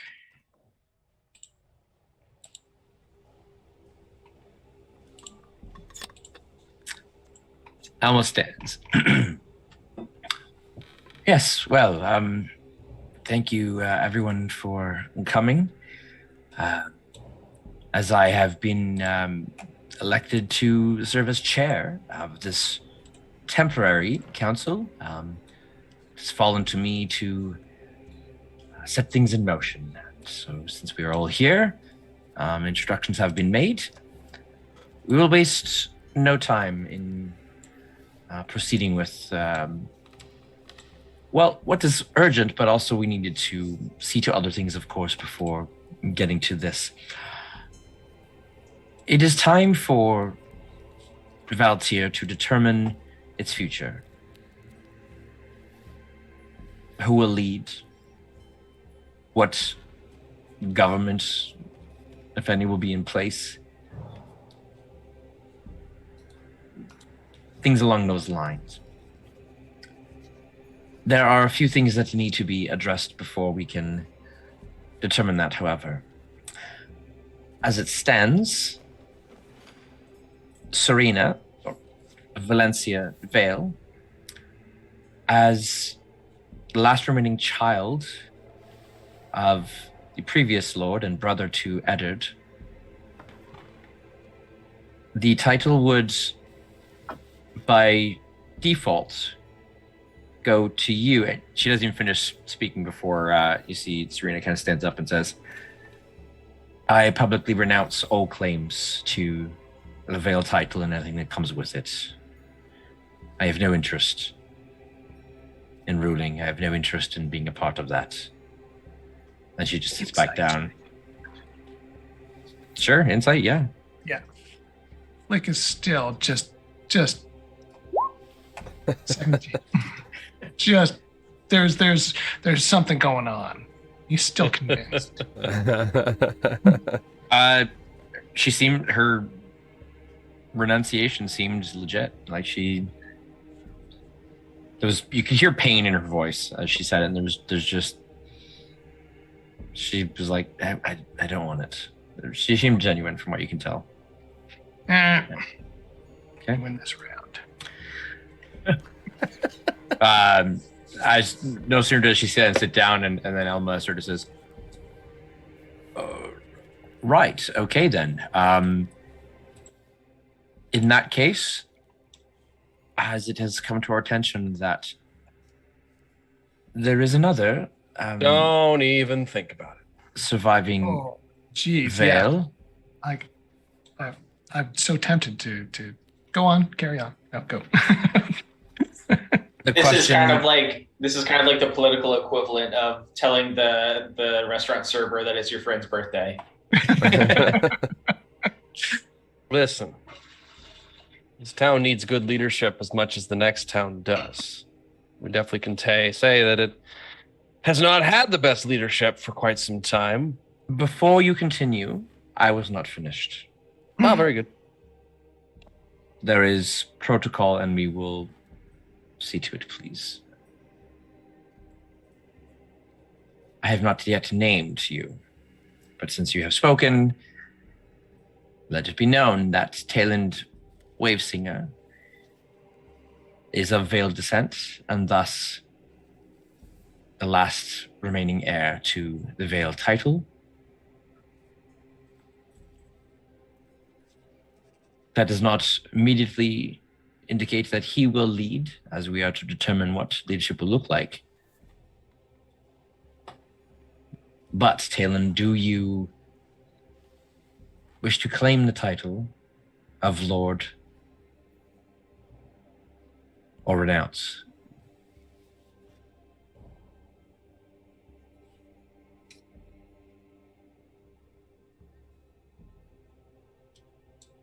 You know, I grew up far away from here, surrounded by shadows, darkness, and trash, mostly. You going by in that sort of life, you don't ever expect to be given the position of ensuring that others could be looked after. I'm willing to monetarily support this town, but I have things that need to be done. I can't rightly decide to be ruling a place while I have unfinished business in the rest of the world. Rulership aside, as I mentioned, that is to be decided. Do you accept the title of Lord Vale or renounce? Lord Talon. Got a ring to it, man.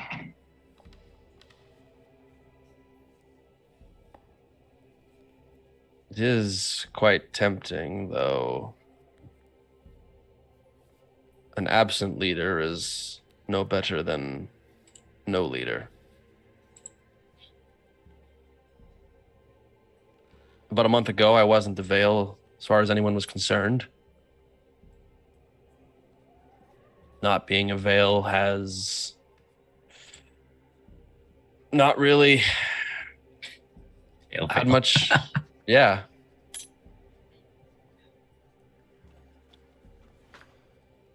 I think that it would be far better if the people here didn't have to rely on two people who have way too many personal issues to rule over them, and could instead decide amongst themselves who they would rather be in charge of them. These people don't even really know me. Do you accept or renounce the title, Talon? A simple yay or nay, yes or no at this point will suffice. Do I have to Please. give up the money if I renounce the position? The, we're not going to make you give up anything. What you have earned and found is. I mean, well, hold on. I can renounce this title anytime I want, can't I? But once I do that, Yes. I can't take it back. Correct. Well, then what the hell? Call me a lord and slap me in a suit. Very well. Irony. Let Bring it be it. recorded then that Tayland Wavesinger claims the title of Lord Vale and all that comes with it. Yeah, that's the part. That's that last bit. Now, be that as it may, the purpose of this council again is to determine who will rule here in Valtier, what the government going forward will look like. There have been three motions that have been put forward. Yes, Flick? Oh, miss. Just one real fast question before you get into the nitty gritty here. What's the current head count of the population, and is this place even worth saving? That is a question that has been raised. One that we will have to look at honestly.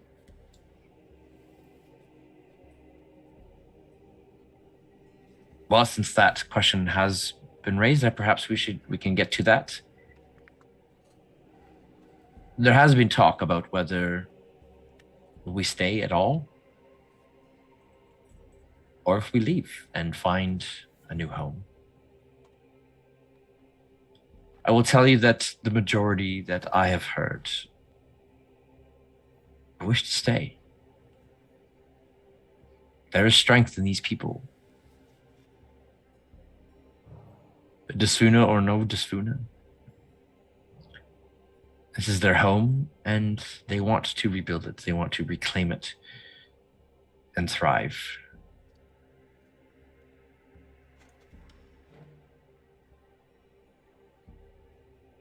We suppose we could put it to a vote here at this table, but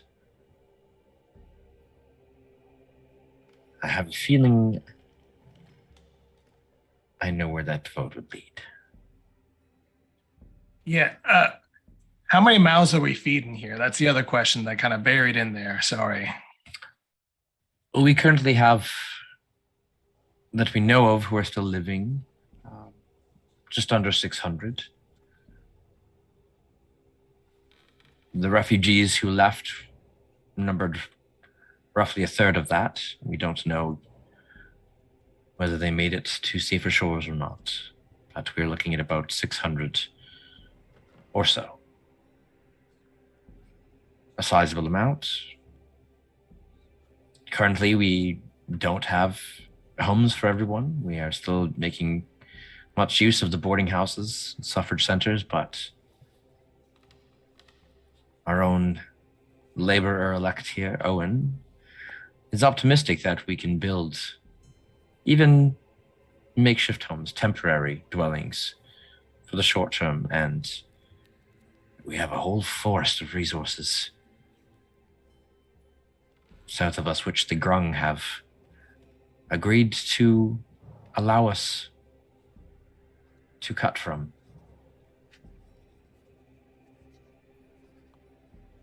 Sounds like you're all set up then. I will shut up now. Carry on with your whatever you was doing. Very well. There are three motions, three choices that have been raised. One by default, actually, which is to keep the current form of rulership, which means that Lord Tayland Vale would assume leadership of Valtier. The second motion, put forward by a few at this table, by our citizen-elect, seconded by our spy master, Millie, is that Valtir be ruled by council, much as the one that is sitting here at this table, elected from the people to represent various groups amongst the people, various interests, to serve faithfully with limited terms, to be accountable to the people of Valtir, ruling from within and beside, not above. I don't know. It kind of sounds like an idea that'll never work realistically. The third motion, which has been put forward by our merchant-elect and seconded by the laborer-elect, is to function more along the lines of Farhaven, with a strong merchant guild taking an economic lead over the city.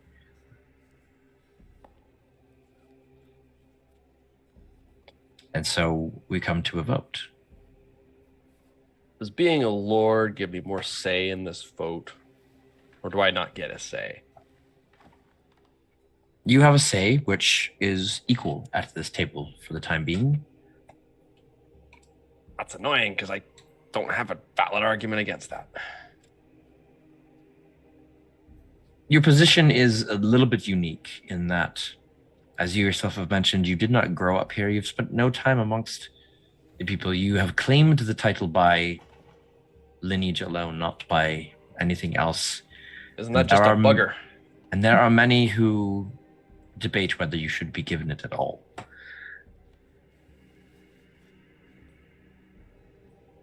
There's no protocol for this. We've never had a situation like this. And so we believe it fair that you sit here with all of us, have a vote with all of us, as well as your companions, for the work that you all have done in ensuring that those of us who survive here are here. And so first we need to decide on the first motion, whether or not we remove the lineage of the Vales as the rightful rulers of Valtir. So what you are proposing is that we have an election to determine whether or not we will be democratic. Essentially, this is a temporary council. In the case that we vote in favor of a permanent council, new elections would take place to establish what that council would be. It would not be the same necessarily as what we see sitting here. This is, call it an emergency council, if you will. Well, answer me this. Lord Talon Vale has already refused any Thank you, political Torque. authority that comes with this title. What were to happen if this vote would go against his wishes? Would he be instated as the political leader of this island against his will? And if so, what sort of leadership would you expect to receive from someone so recalcitrant to rule? A successor would be chosen. We're all over the big words today. Mm-hmm.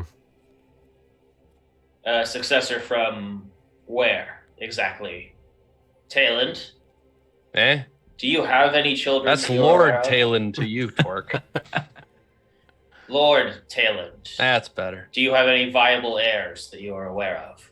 Not that I'm aware of. Got his bird. So The dwarf Dwark kind of sits forward at this point and says,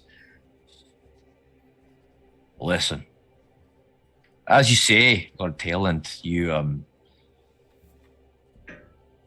claimed the title, but you don't want to rule. You don't want to actually be involved in leading the town at all. Is that what we are to understand? That I'm not going to completely abandon the town. but you don't want to rule it. You don't want to be the lord over I the town feel as like capital L leading everything." I'm not particularly keen on the whole one person ruling over an entire place full of people. Very well.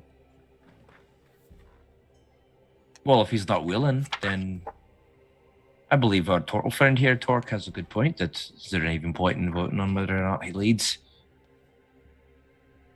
And you see kind of a agreeing nods from everyone in the town. Then Elma kind of stands up and says, well, in that case, let it be recorded that from this point forward, the rule of the Vales has ended. Ah, take that, Uncle. We will honor Lord Tayland, the title that you've been given.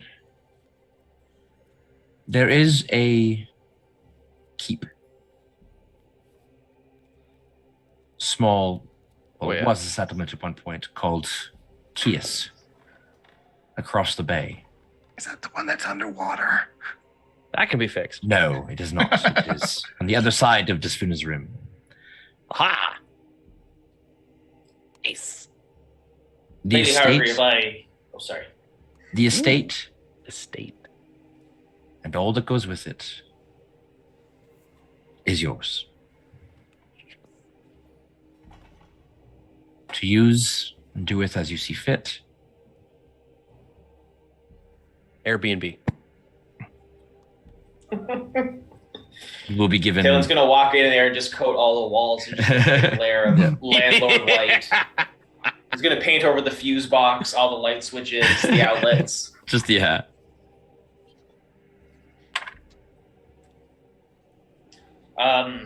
Lady Hargreave, thank you for this decision, and I hope that you interpret no ill will for my interjection. I trust that, given the upheaval that Valtier has already suffered, that this could be a chance to inject some much-needed modernity into the infrastructure of this island.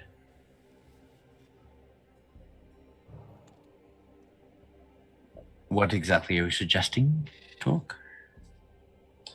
Well, for starters, a democratically elected leader, one whose position can be revoked in the event that he is unworthy of rule. This would be a start. Elsewise, we would have the potential to have another Eddard Vale situation on our hands.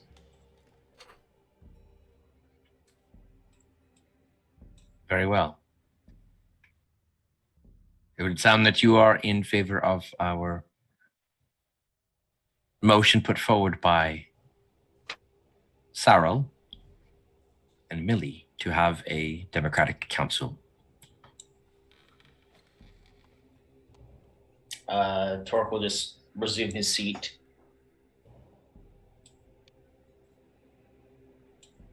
We will allow for a moment of discussion before we take a vote. Call it a minor break, if you will. And we will decide on the two motions. You will be given a choice to vote for one or the other. After which we shall tally the votes and determine our future from there. Let us break, discuss. Captain Armita, would you call us back in about 15 minutes or so? Aye, Miss Hargreave. Absolutely. And with that, she kind of pushes away from the table, and instantly you can see Owen and Dwark kind of make for each other and kind of, whispering, and there's some chatter going on. So here's how we are going to do this. Each of you will have a vote.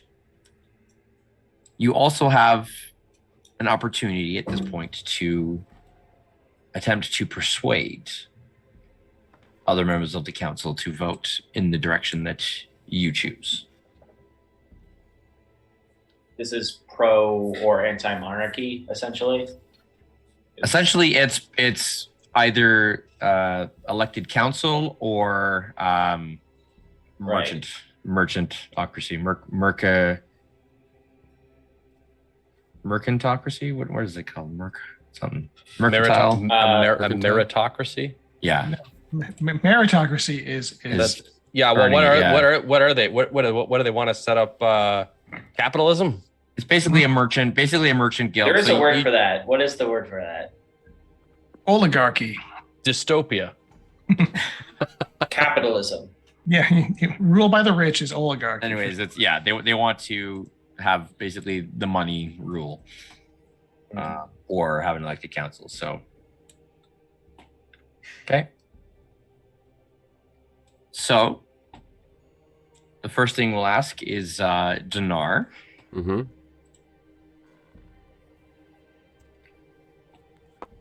I'm not going to do this in secret with you guys each one by one. I'm assuming you're all going to talk together and you can debate it out if you want. So, yep. I'm not going to cast ballots.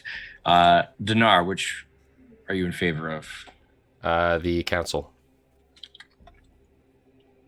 Flick?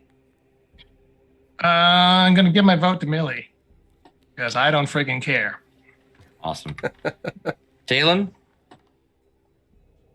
Council. And then you can assume Torque. Torque has a very vested interest in making sure that this island recovers, so he is also pro-council. All right. So Millie and Cyril are both by default voting for motion 1. That is the motion that they put forward. So you have opportunity to influence, to persuade Elma, Dworik, Owen, Armita, the captain who has a vote in this, and Serena, I think it's worth mentioning. who has made it clear that she does not want to be Valencia. She's, along with renouncing Vale, has renounced that given name as well and has chosen Serena as her. And I am way forward. forward. So I've purely accepted Lord because I get stuff. That's I think we've all established very that. clear. It's more of a formality than anything. Yeah, correct. Yeah. It would be worth putting forward that Tayland is very anti having merchants in charge. So definitely want to be moving against that if possible. I'm gonna just quickly huddle up. We all have to kneel down and bend over really far. Yeah. So listen, the 5 of us who don't even want to live in this dump, how about we just let them sort it out themselves and that's my dump. And let them sort it out themselves, and we get on our ship and just get the hell out of here. Yeah, we have a base of operation. We had a keep to clean out. Technically, you did renounce this dump. Not yet, I haven't. Look, It's not official yet. As much as we're not sticking around, we've spent a month here helping them repair.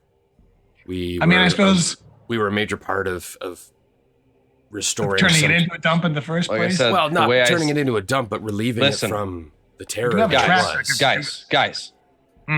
I agree. The problem is, if they put merchants in charge of this place and we hand over 50 to 80,000 gold and say, "Oh yeah, use this for the goodwill of the that's not where that's not happening. If this gets run by merchants, this turns into a pirate bay. Correct. This is not. Well, it sounds as though the solution solution is. It sounds as though the solution is simple. Then we simply state that we will be only providing financial aid to the island on the condition that our election is. Torque. That's how you get stabbed in a back alley. Well, as Flick said, we're not going to be here very long. I don't want anyone to know that is our plan until after. Because if we make that as a contingency, you are undermining the concept of what we're trying to fight for. He's got a point. If our point is to fight against the fact that those with money should be in power, then by flaunting our money to get our way, we are actively working against that point. Things were so much easier when I lived alone on an island. All right. Look, the way that I see it, we're going to give you all this money if you don't put the people with money in charge. What? The way that I see it, the only person we need to convince is Elma. Do we? We even don't know. Well, I don't even know that we really like, need to do that. We're it's 5. It's majority, right? I mean, as long as we're sure that at least 4 of the people who aren't us are going to vote what we want to vote. It's not a bad idea to convince them, because the more we have, the better it'll run, the smoother things will be. But it's not necessary. Yeah, what's the current vote standing? Is it tied, or is there a I assume we majority? won't know until we take the So vote. I would say that what you know for sure, your best guess Or there's is just- Dwark and Owen are. Dwark is the one who put forward the motion to the second one, the merchant. So he's definitely Right, for that. okay. Owen has seconded with him. He may be convinced, he may not. He's sided with that. Saral has made it clear, so she's the one who put forward the council. She's not going to budge from it, and Millie is second with that as well. So that's really all you know, is that you've got 2 for motion 1, definitely 1, possibly 2 for motion 2. I would also like to say that as much as it is great that they're giving us a vote for helping out, if like only 2 of the rest of the council votes for our point and we all vote for the other one, it's like, there's going to be some animosity and some bad blood going on, This is why because we're not sticking around. I gave up my vote. I think the ethical thing to do in this situation is to not be involved in the decision of these people. It's their friggin' island. Let them sort it out. Yes and no, because sometimes people don't know what they need. Well, they'll figure that Lord. out. This is Lord Vale, Lord Wave Singer. So saith the Lord. All right. No, so, I heartily agree with you, Flick. The problem is you also kind of look into like favoritism. If it's like, oh yeah, we just give all our votes to the people we like. Or we just give up our votes. Screw it. Let them sort it out. Take 5 votes off the table. That is an option. And then just convince them instead. Yeah. Captain, what do it might be a bit uncharacteristic of me, but if I were to say some words here, I think that given everything that's happened, it may simply be appropriate to remind the people of Valtier just what exactly happens when bad leadership is allowed to prosper, and perhaps allude to the fact that wealth is not necessarily a moral virtue. Probably the simplest way to convince all but maybe one of them. That's all we need. I mean, It's true. We're not going to convince the merchant. Your whole life is a sham. You're Repent. You're right. Repent. Here's my money. So has Serena been listening in on this little huddle, or is she? You I would most assume definitely so. assume that she is. And Is she she on- does speak up and say, I am not going to renounce my vote, even though I didn't really grow up here. These are my people. I was born here. I owe it to them. I have faith in Elma to decide right. I have faith in what Cyril and Millie have put forward. I think it's time for any lordship, or whether it be title or money, to be cast into the darkness here in Valtier and find a new way forward. In truth, I would agree with you wholeheartedly. In fact, I would surmise that this would be nothing but a benefit across the entirety of the world. And if we can start that here, so be it. However, I would understand if the 3 of you would want to give up your votes. I feel like me and Serena at least should put something forward so that it doesn't seem like we're abandoning these people. Likewise, I also have a vested interest in ensuring that this island continues to prosper, which the selfishness of such a decision is not lost on me. After all, I have a complicated history with the people here. I understand wanting to repent. That makes sense. What about you, Dinar? Well, You kind of are just here, that's the thing. and I appreciate it. I think Flick has a point. Flick and I specifically have no vested interest moving forward in this place. He's got two. That's kind of how goblin ears work. By the same token, it is beginning to dawn on me that perhaps it would be unfair of me to cast a formal vote in this election. All I can really do is just make my case and hope that those at this table make the best possible choice. I mean, look, if it's about giving an eloquent speech, I feel like I can help you out there. Captain Armida hits her hobbit on the ground. 2 minutes, folks. 2 minutes. All right, so Showtime. Talon and Serena are going to state a vote. Flick, Torque, and myself are going to bow out. We're going to let these people decide how they're going to be ruled. However, Not without parting words. No. Yes. before we go, I will speak to the table about what we've witnessed on the seas. We could even just point simply to the Port of Sands. That place is run by merchants and it is run by greedy, evil pirates. Yeah, that one sank into the sea. Yeah. Capitalists. And then there was the Ivory Spire. That one burned down, fell over, and then sank into the sea. But this one's going to Fourth one stand. stood up. So Fourth one stood up. it probably won't take much convincing, but I think you're Right. right The curtains. in that the three of us don't really have much say about what happens here because we are not part of this and we are not going to be part of it moving forward. So that's me. Greatest movie ever. All right. So Dinar, Flick, and Torque giving up your votes, but Dinar is going to give a rousing speech.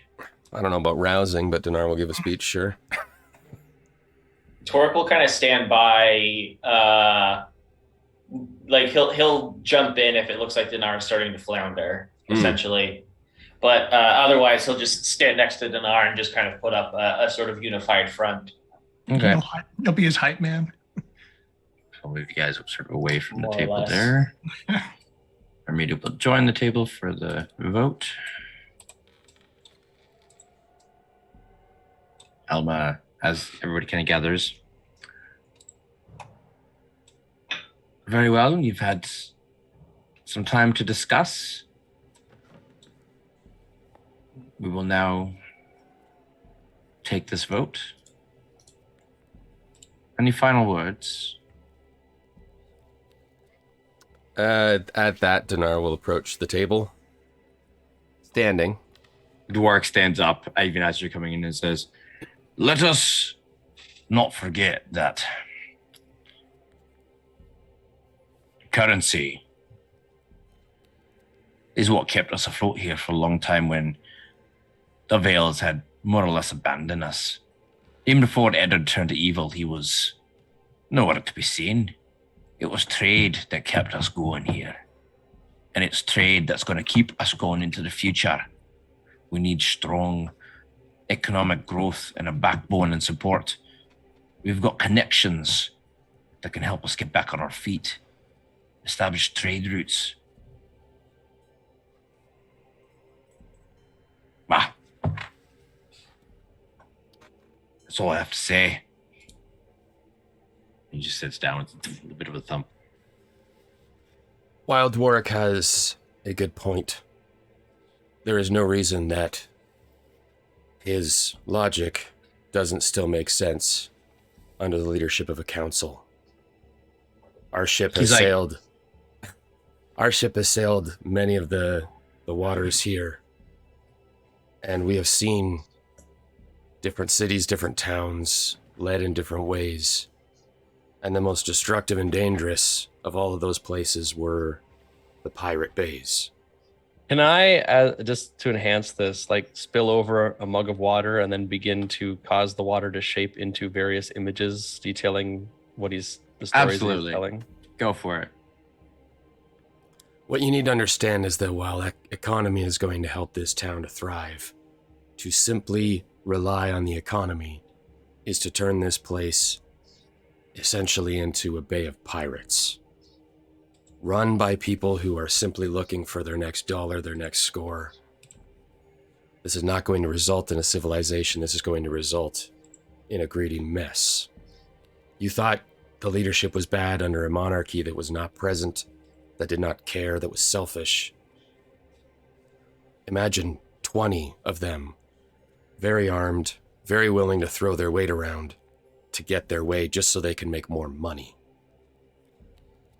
If this place is allowed to become simply a rule under merchant guilds, it will become just like the Port of Sands. A place you cannot raise children, a place you cannot have kids running around in the streets growing up, families. To me, that is what kept Valtir alive, was the actual people, not just the economy.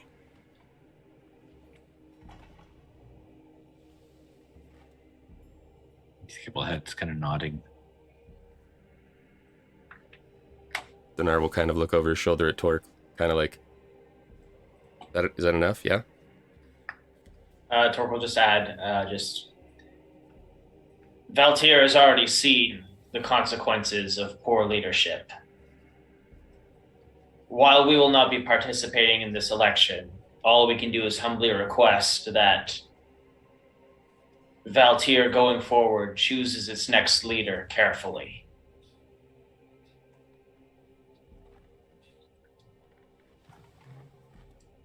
Thank you for the points that you have raised, gentlemen. And of course, for those of you who may not have fully understood the gravity of what exactly they're trying to say, allow me to recapitulate the points these very intelligent men have spoken in song. You see a couple of them are go. a miner and been for all your days. Helpless, you are standing there as your masters underpay. Is this a musical Bailiffs are filibuster? so greedy and deceiving all the serfs. And listen up and realize your better lives deserve. The drum filibuster. I'll leave out the part about men of noble birth. Hey, there you go. I'm going to add that. Give me a performance check. Oh, that I can do. And Dinar, give me a persuasion check, please. And of course, I will not use my magic to do this. Would I give Dinar advantage based on my involvement? You'll give, you carry weight, both literal and All right, so I'm metaphorical persuasion here, with so- advantage. Yeah. All right. This is a +1. Oh, yeah. That's a 20. Okay, good, because I rolled a 14 on my performance, and I have a +12. Natural 20. +1 for 21. All right. So the vote is cast. And Alma begins going around the table with Saral. Who votes for one? You see that even though Owen was kind of nodding along, he looks at Dworak, gives him a nod, and votes for number 2. Captain Armita votes for 1. Tayland. Armida is a she. Owen is he. Armida is she. Sorry. Oh, I thought you were saying he's so close. Sorry. Tayland. Lord Tayland, how do you vote? One was the one we were going with, right? That's council, yeah. Yeah, okay. Serena also votes for 1. Unos. Work votes for 2. Millie votes for 1. And that's it right there. Yeah, I'm like Elma votes for 1. It's kind of how I saw this That's happen. a 6-2 majority then, right? Correct. Landslide. Well. With a few other words, Elma dismisses this temporary council, indicating that the decision will be announced to the people and preparations will begin to formally elect an official council and set in place what the responsibilities will be of that council, some new laws. There's going to be quite a bit of transition period into moving away from a single family having lordship over the entire population to a council. And so there's going to be a lot of change, but one that she believes will be celebrated by most, if not all. As you're all kind of filing out, finishing the conversation, Dinar, Dwark, kind of approaches you. He comes up. That's a nice speech, lad. To be honest, I didn't think that these folk would go with what I proposed, but none were so outspoken or adamant about the quote-unquote evils of mercantilism as you four were. You seem to have made yourself quite familiar with Porto de Arias and what goes on with the ships there. So let it be known that today you have made an enemy of Ship Fargost. Oh, Fargost. That's one of the ships. We'll be seeing you around. And he makes his leave. Well, he What's was a that bit of a about, sore Dinar? loser, wasn't he? Well, Doesn't it? Dinar, you would recall that Ship Vargost is the high ship. yeah. Vargost. I mean, you did just kind of go around badmouthing his town. Was I You did wrong? light it on fire already too, so it's Feels good though, doesn't it? It does. It. It's kind of nice now that there's a little bit of equal footing. We actually have some power to throw around now. We can make sure it goes right. Where's Serena? Has she left yet? No, she's still in the room with you. Hey, there's a part of me that, I'll approach her. I'll kind of come up next to her. There was a part of me that was kind of hoping you would take over leadership of this place. I think you do a pretty good job of it. By the abyss now. I mean, No I get desire. it. Trust me, I do. Look, I never really had a family before. I kind of have one now, but not by blood, I know you're not. I understand all too well, Talent. Yeah, I know you're not too keen on the location and the ties of the blood, and to be honest, neither am I. But when you grow up on the streets and you sometimes have to eat rats to live, the offer of a keep and lordship title is kind of like your fantasy come true, and I gotta at least try it. Besides, the best way to fight against the detractors and sadists that like to live up above the rest of them is to do it from the inside, I think. What I'm trying to say is you're welcome at the keep and to stay with it, but are you staying here? Are you going somewhere else? What are you doing? Just, I spent time at Kias, just so you're aware. Don't paint a picture for yourself of grand palace that doesn't exist. It is a keep. It's nice. It's going to take a lot of repairs. It hasn't been used by our family in a long time. But no, I will not be joining you there. I will not be staying here. I need to return to my order. There is information that I can find only in Gloom Coven, in the catacombs of information we have. So many questions I need to ask, and I need some time away from this for a moment. I know that Triskades is not done. Well, look, don't be a stranger. You ever need a place to lie low? We got you covered. Oh, I'll show up from time to time. Don't you doubt that. Unannounced, of course, as family is ought to do. You could knock. It's fine. What, and ruin my entire style, my entire way of doing things, the mystery that I bring with me? Well, now, look, cousin. the first thing we're gonna do when we get there is refurbish the wine cellar. And we'll have a special cabinet just for when you come to visit, huh? I guess I can't say no to that. I thought not. You keep an eye on this place, eh? I or a colleague. Yeah, that works too. Talon,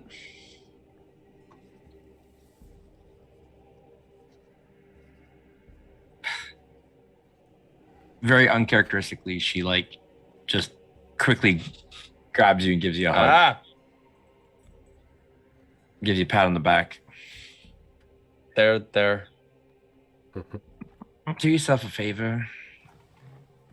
Stop brooding around so much.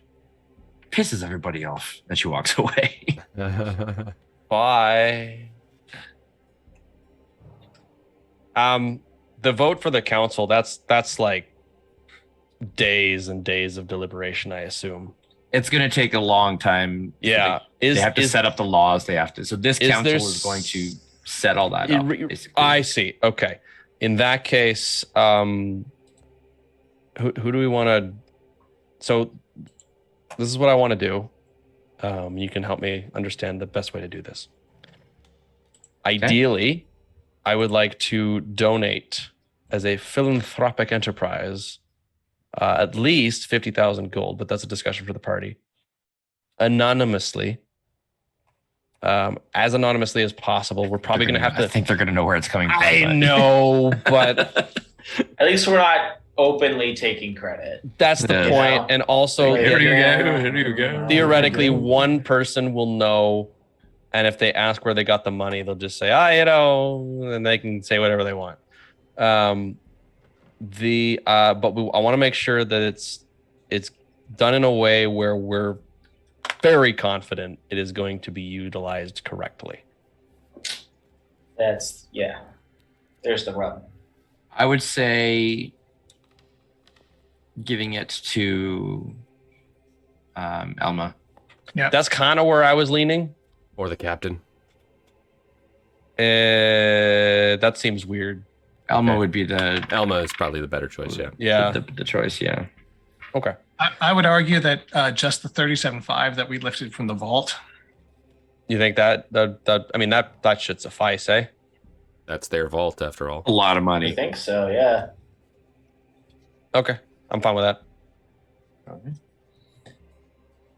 And I think it would go without saying that Millie's going to know, just because because I'm going to tell Millie. her. But, besides, but even if you didn't, quick question. Quick question for Dinar. Throughout this last month, did you ever feel the pull of curiosity about going back to that place with the other teleportation runes and the crates and all that? I mean, Torque did want to do that as one of his activities for the month. As Dinar is growing more powerful, teleportation magics are becoming an intriguing concept for him. So I feel like he probably felt the pull, but there was a lot of risk in doing so. So he probably didn't. But I imagine he at least had conversations with Kamari about the other symbols that we saw down there to see if she perhaps knew where those might have led. If they happen to be other places in the world that she maybe visited.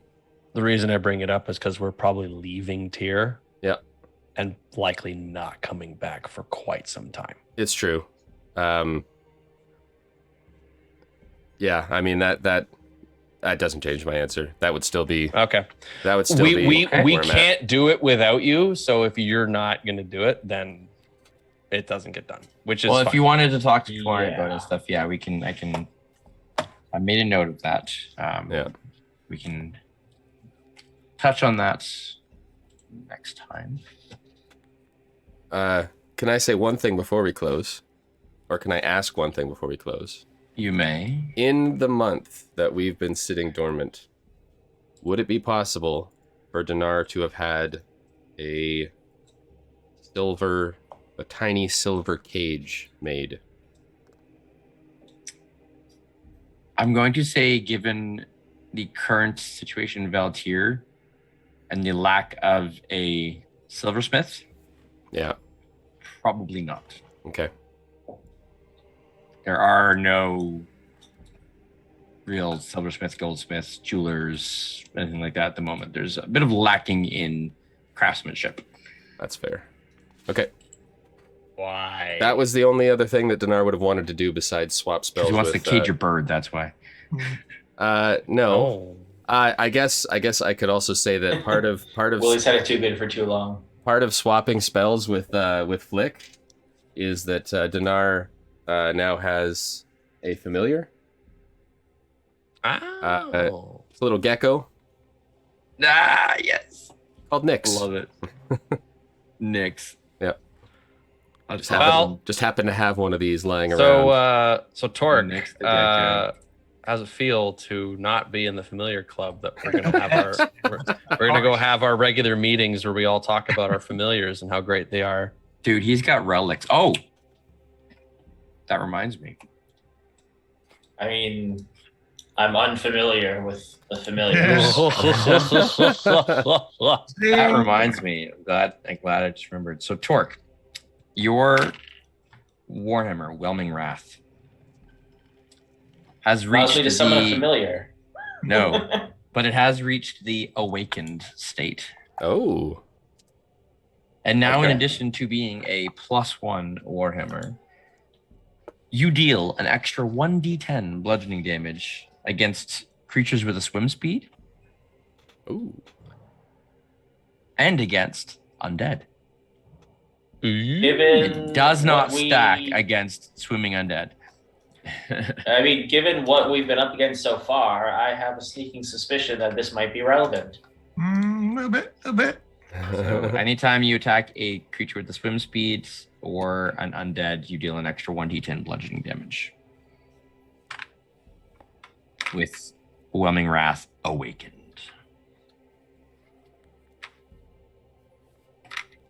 And you can feel, there's more potential. Like, that this relic has room to become more. There's more power in it that you can kind of feel laying within it. Interesting. All right. Maybe we should just start dunking it in coffee every single day. So, with a keep now in your possession, the location of Kias, with some other decisions to make, with the council behind you, we will pick up the next leg of your journey next time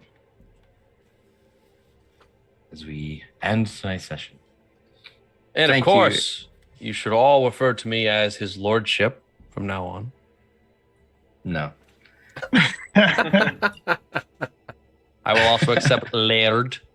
Laird. Yep. We're not sponsored by Scottish Titles, but not yet. We should have been for this episode, that's for sure. Hey, well, I am one, so it's all good. Whoa. I own a plot of land in Scotland, so Yeah, me too. I'm gonna put a keep off the grass sign. it's the Lord. Yep. Hmm. But anyways, yes, thank you so much for watching and hanging out with us. Hope you enjoyed it, and we will see you next time. And until then, stay safe, stay healthy, everyone, and happy gaming. Bye bye.